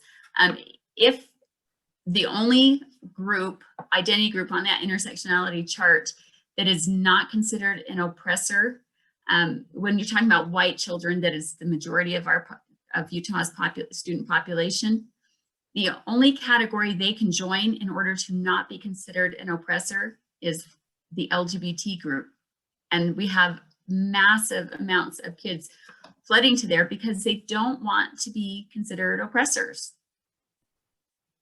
They have to pick a group that is a victim group, and because most of them are based on race, that's the only one that they can fit into.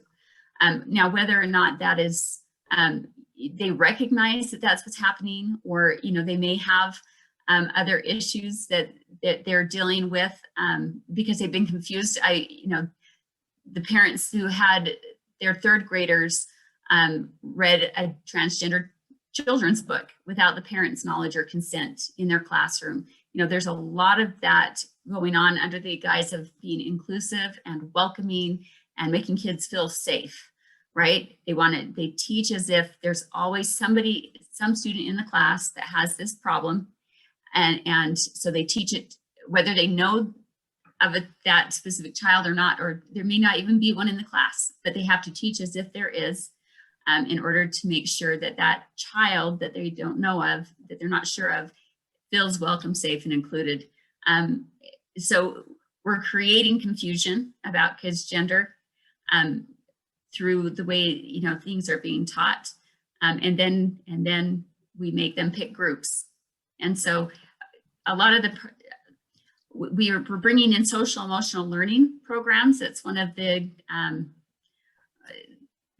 our governor's wife, that's one of her main initiatives, is to bring in social emotional learning, which has been in some schools for the last few years, either as pilot programs or a soft version of it. But CASEL, C-A-S-E-L, the creators of the social emotional learning framework, if you go to their website, you can read their own documents, and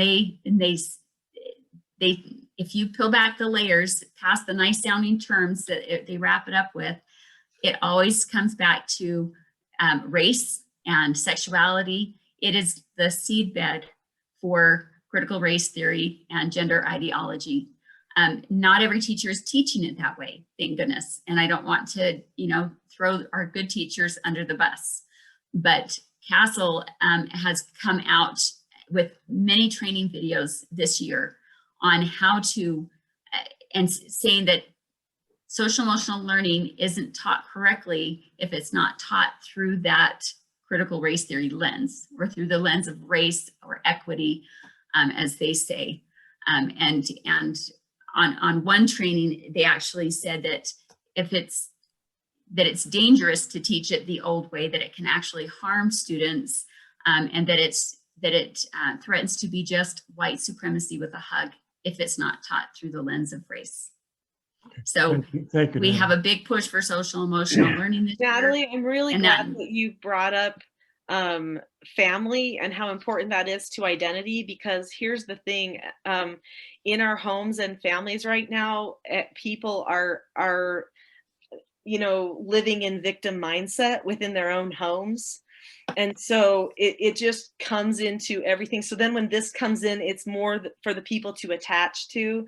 So, one thing that we can all do is definitely talk to people about healing their family relationships, right? And stuff like that, because if there isn't more happening in the homes, and I don't mean just the teaching, but I just mean the bonding and truly creating that functionality in the home instead of dysfunction, then the dysfunction that's brought up in any of these trainings would be just embraced, and it would be validated to any child learning them, actually. Nicolene, I'm so glad you brought that up. I mean, it's great to see all the parents who are coming out in droves and being involved and learning and gaining knowledge so that they can be educated advocates for their kids. But it really starts in the home, within the four walls of your home. We have to shore up what we're teaching our kids at home to arm them so that when they go to school, that they've got the right information from us as parents. I'm so grateful. My wife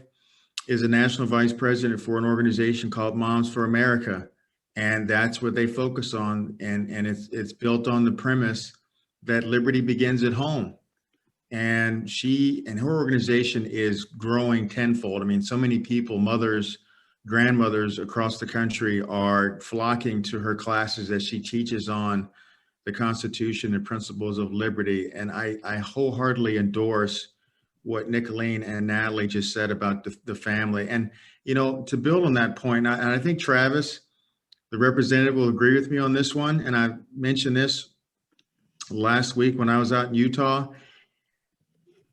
We have to do the things that we're doing in terms of going after these issues one by one. But the primary problem is the fact that we're violating a very valuable principle, that the way to preserve freedom is strong local government.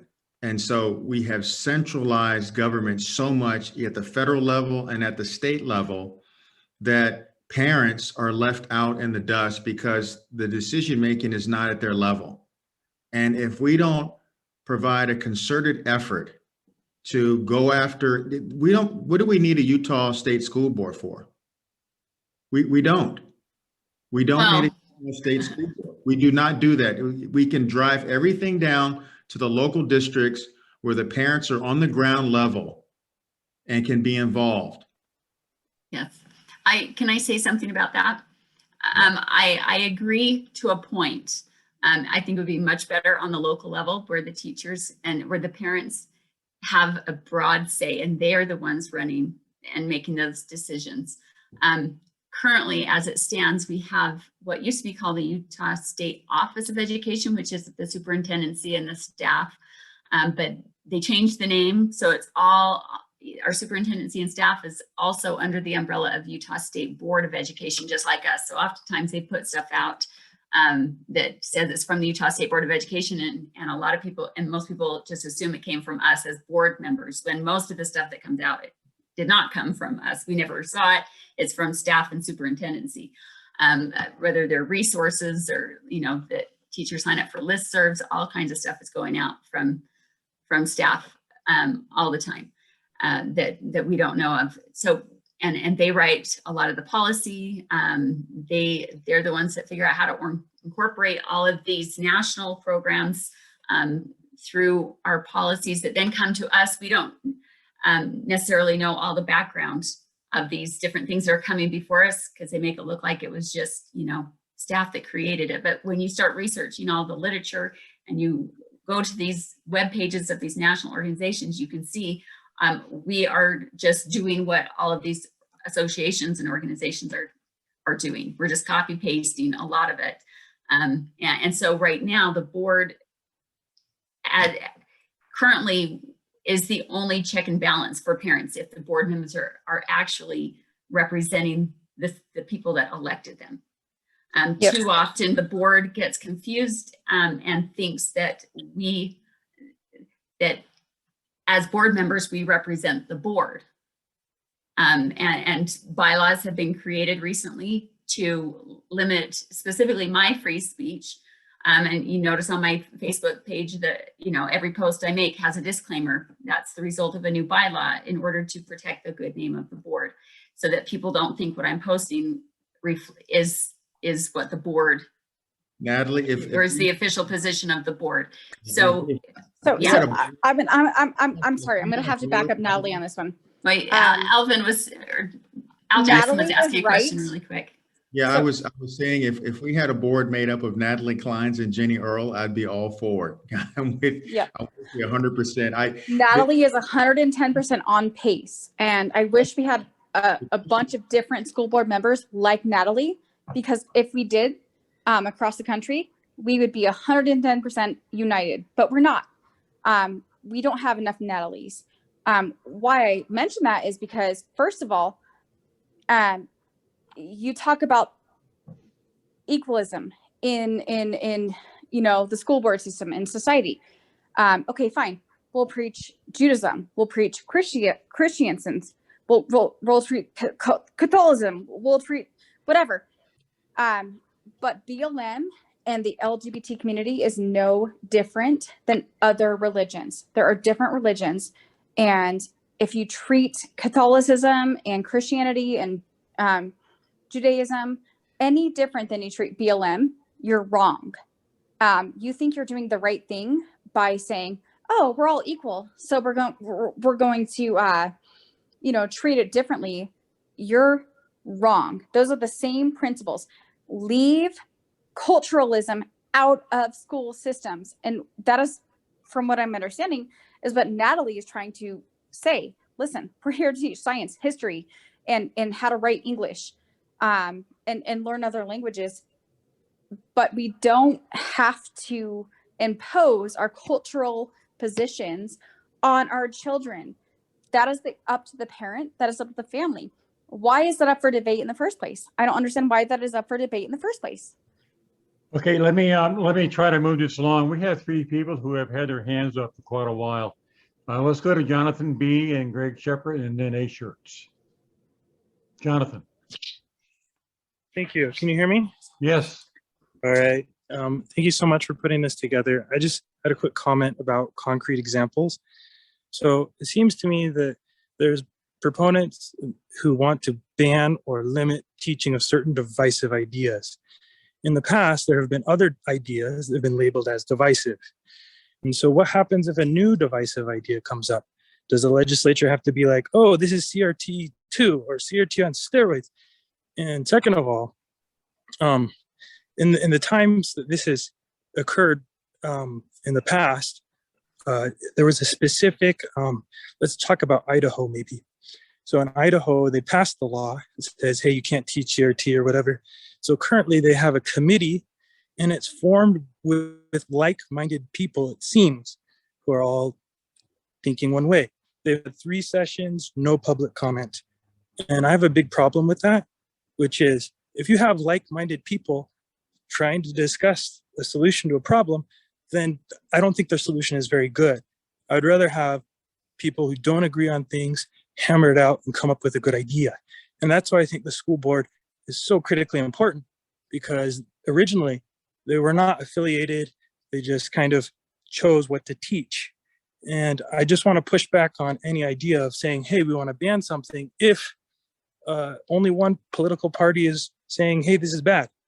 We need to have everybody on board. If we want to unite people, which I hear Natalie Klein and others saying we want to unite people, then we need to bring them in and not try to play a game where we're like, oh, all the Republicans are going to pass a resolution, because courts have overturned that, right? There was a case in Arizona that they said, hey, there's this Marxist critical theory going on with cultural teaching. And that's listed in Natalie Klein's rule that she had, one of the things. So if we're doing culturally responsive teaching and we're trying to teach kids about their family heritage, which was, people in kind of like this Chicano culture in Arizona, and eventually it was overturned. They passed in the legislature in Arizona a law saying you cannot teach any kind of cultural teaching, right? Ethnic studies was banned, essentially, and it was overturned by a judge. And so the reason why it was overturned is because it was 100% political. People passed that law to try to get people elected, and I'm totally not for banning speech. I think that there will be another dangerous idea. It seems like everything is going to divide people, but we can't stifle their free speech or the student's ability to learn new things. If a student brings up CRT, is the teacher going to be like, oh, sorry, that's banned. I can't even touch that topic. I think it's a horrible way to teach our children.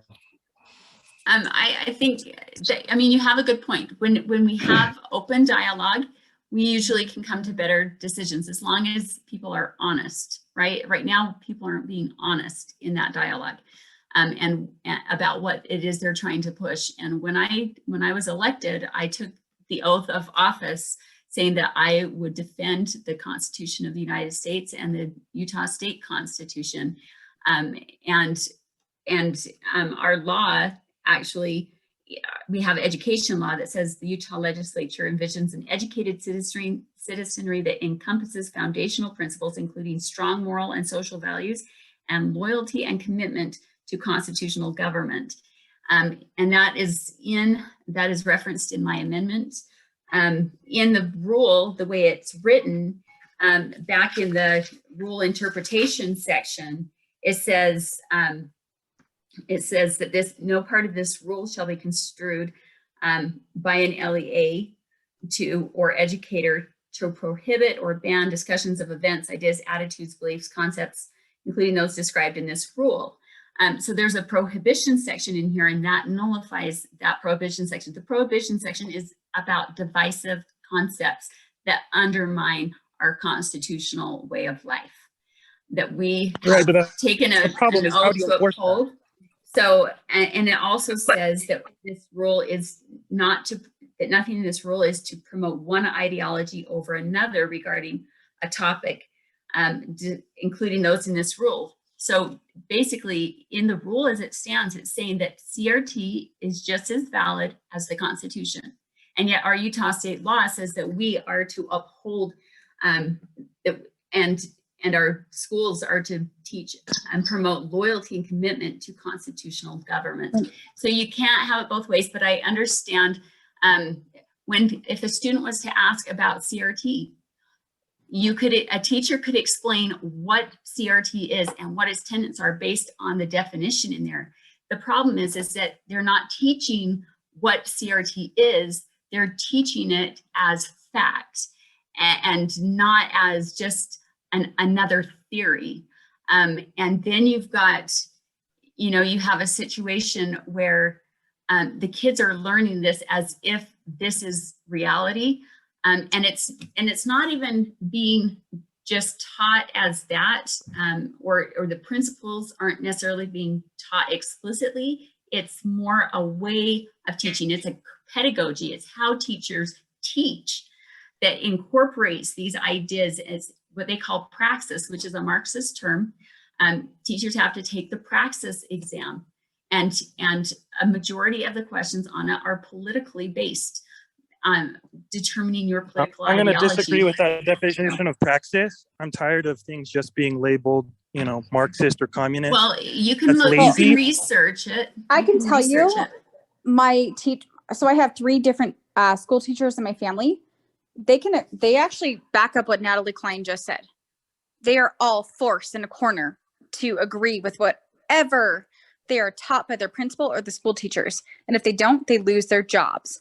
And if they don't teach these Marxism things that the school board pushes them on, they lose their job. So I'm sorry, but I back Natalie Klein on this. I'm just saying that a lot of things are being called Marxist here, and I don't appreciate that. I think it's not academically honest, and I think it smacks of McCarthyism. Well, let's just back really up. Instead of making this a definitions debate, I would submit that, yeah, we have free speech, but free speech isn't absolute. And in the name of the school children, I don't think it's free speech to say it's okay to teach the white kids that they're oppressors and the Black kids that they're victims. So correct. I'm just saying, like, you guys could debate definitions or whatever, but it's not about that. It's that people are being labeled by their skin color. I think there were some laws that were passed not too long ago that said that that's not okay in this country. So I'm just saying, I don't think that should be taught in school. I don't think my kids should be labeled by their skin color. And thank God for the 1964 Civil Rights Act, which prohibited that. Correct. Let's try to move on. Greg, you have a question? Sure. I also have a comment, but I think I'll hold it. Well, if there's time, we can come back to it. A couple of questions. One quick question for you, Ed. You're recording this? Is this going to be available online so that we can direct people to the discussion that they missed tonight? Yeah, I'll put it up on our YouTube channel tomorrow for Utah Standard News, and also post it on the Alliance Facebook page and Utah Standard News Facebook page. So I'll have that up by tomorrow afternoon, 12 o'clock-ish. Okay. Okay. One of the things that concerns me about moving forward. I picked up this theoretical paper that was written by a PhD student in 2007. It was like my first thing when I started to research. I came up with this paper on what is CRT. So this is back to 2007. So some of this has been modified because I've since done a little bit more research, but it comes up with 5 components of CRT. I'm going to just zip through these real quick. They're not all that important. The notion that racism is ordinary and not aberrational. And I want you to just ask yourself, for my friends, people that just are trying to get about with their lives, what the heck does that mean? The idea of interest convergence, the social construct of race, the idea of storytelling and counter storytelling, the notion that whites have actually been the recipients of the civil rights legislation. And we've already mentioned this morning intersectionality. If I mention intersectionality, that you got to get up and fight against this, my friends will their eyes will roll up. They'll glaze over. What the heck are you talking about, Greg? What are you drinking? What are you smoking? What's in your tea? They do such a great job of controlling the language, and they intimidate with the language. And you're sitting there, if you haven't done what you all have done tonight, Natalie, Nicole, Travis, Alvin, if you haven't done that, you're just a pygmy to try to take this case forward. This education is important, but I think we need to understand their language. If we don't understand their language, they'll twist us up and spit us out. I dropped a couple links in the chat that show the different language, and when they say this is what they actually mean. When they say this, it's a couple visuals that you can pop open, but I would hang on to those. Okay. But you can understand, if we try to take this out of the academic environment, for those who are specialists who are and very interested, ultra interested parents that like yourselves that are doing this work, you just lose people in a heartbeat. It's over. You're never going to hold their interest. So, and I want to get back to just one point that Jonathan brought up. I understand this concept of censorship. Nobody here, I don't think, is into censorship. But when we teach that the beginning of this country, if we just use the 1619 Project, if we teach that this country, we fought a war in 1776 over slavery, over racism, all the things that are the constructs of this particular paper. And we do not acknowledge that the only thing we fought against in 1776 was to overthrow a tyrant. It had nothing to do with individual needs of groups of people who were fighting. We were overthrowing the British government. If we don't teach that as truth, then we have failed our children. Okay. Yeah, thanks, Greg. Hey, Shirts, 55. What's your real name? My name's Andrea. Thanks, and, Andrea. Go ahead. I appreciate being in on this. Just a couple of things and questions. The SEL, they now call it transformative SEL, and Natalie's right. It just CRT all the way through it. In Iron County, they bought a program called Suite 360, founded by the Gates Foundation. It's CRT all through it. Teachers didn't want to teach it when they got into it because they were uncomfortable. They were told they had to teach it with fidelity or they would lose their jobs. And so that's kind of what's happening here. The other thing that we have discussed, that we have found out here, and I don't know how this works in with public education in Utah, but higher ed is not our friend. We are sending kids to higher education. I don't care whatever university in this state, and a general, generalization is they're coming out as little Marxists, and it is hard and sad to see that we send these kids off to these universities, and they are taught socialist ideas and they don't know how to fight it. In fact, that's what's happened in Iron County. It's one of the biggest problems that I've finally digested and thought about, is that our school board members that have caused us the largest problems in the last 10 to 12 years were also professors at SUU. And we're trying to get them out there, but we still got 2 in, and they cause a lot of problems on our school board. They just cannot get their minds out of being social justice warriors. And so that, just so you know, that we need to look at that too. In our higher ed, they're not our friends anymore. Well, and can I just follow that up? Any teacher that has joined the ranks of educator in the last 5 or 10 years, which is a good majority of our educators, if you think CRT isn't in your schools, you're wrong, because they brought it with them from the teacher colleges where they were. Absolutely. They don't know how to teach. Which is why my amendment that I'm putting forward, this is supposed to be a rule about professional learning standards, has a whole lot more meat in it than the original rule would, on what these teachers need to be trained in order to help pull them out of that mindset that was so, that they were so deep in college, and teach them the things that they actually need to know in order to uphold our state laws and our Constitution, and teach history through that accurate lens. Hey, Natalie, this is Al. I got a quick question about your amendment. If you should not prevail, is there a plan B? And the reason I bring this up, would this be something that you would consider in the upcoming legislative session? Is that in the realm of possible? Yeah, so I know that we have legislators working on legislation to deal with this problem come January. The governor wanted the board to take care of it, but there's always that fallback.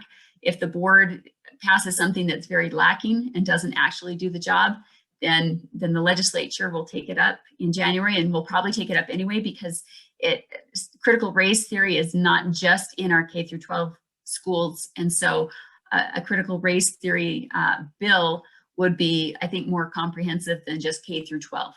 It may deal with higher ed, it may deal with state entities. Any entity that receives taxpayer funds should not be incorporating these kind of diversity, equity, inclusion trainings in their workplaces or whatnot. I know our governor recently hired an equity and inclusion accelerator, which again is just, it's like an equity officer that their job is to find racism in everything, right? And provide all of these trainings. You can look up the job description online for that position that he posted a month or so ago. I don't know who he ended up hiring. I'd be interested in finding out who they are and their background. But that will be, required training for all state employees. So that is a big concern, but where this will, I will share this amendment with the legislators so that they can, look at it and see if there's parts they want to incorporate. Right now, there was a penalty section in this that I think went beyond our scope as a board, that I've already passed that language on, because if there is not teeth as far as holding teachers accountable, then the rule is, or the legislation isn't going to be effective. There has to be a mechanism to protect whistleblowers. There has to be a mechanism to some kind of consequence for teachers, that, especially when you've got like the Zen Ed project, where teachers are going on and signing the pledge saying they're going to teach it no matter what, regardless of laws passed. So there has to be teeth in it. Otherwise, you've got these certain teachers, again, not all teachers are okay with this, but most of them are being silenced or coerced through compliance measures or professional learning communities that, like they call it, to hold each other accountable to teaching these things with fidelity, as was mentioned previously. Okay, are you done? And Natalie's right. There's about 21 different names. Governor Cox claims CRT is not in our schools. That is absolutely false. There are over 21 different names for CRT in our schools today. It's already incorporated. So Natalie, you're absolutely right. Okay, are you done with your question? Yes, okay, Greg, and then let's call it. Yeah, I just wanted to mention there was an Imprimis article, I think the latest one. I just got the email. I haven't got my hard copy yet. It was on this was written, it was about gender, and it was written by a doctor. And she was discussing this concept of gender affirmation. It is a terrifying thing to read. I mean, it is, everybody here should read it. And then she mentions this concept of social contagion, particularly how it's affecting our young women in America. And what I started with Ed, we were just talking a little bit before we started. I wasn't very articulate about it, but this concept of CRT and this gender stuff and socialism, they're all the same thing with just a different piece of clay. One's green, one's blue, one's yellow, whatever.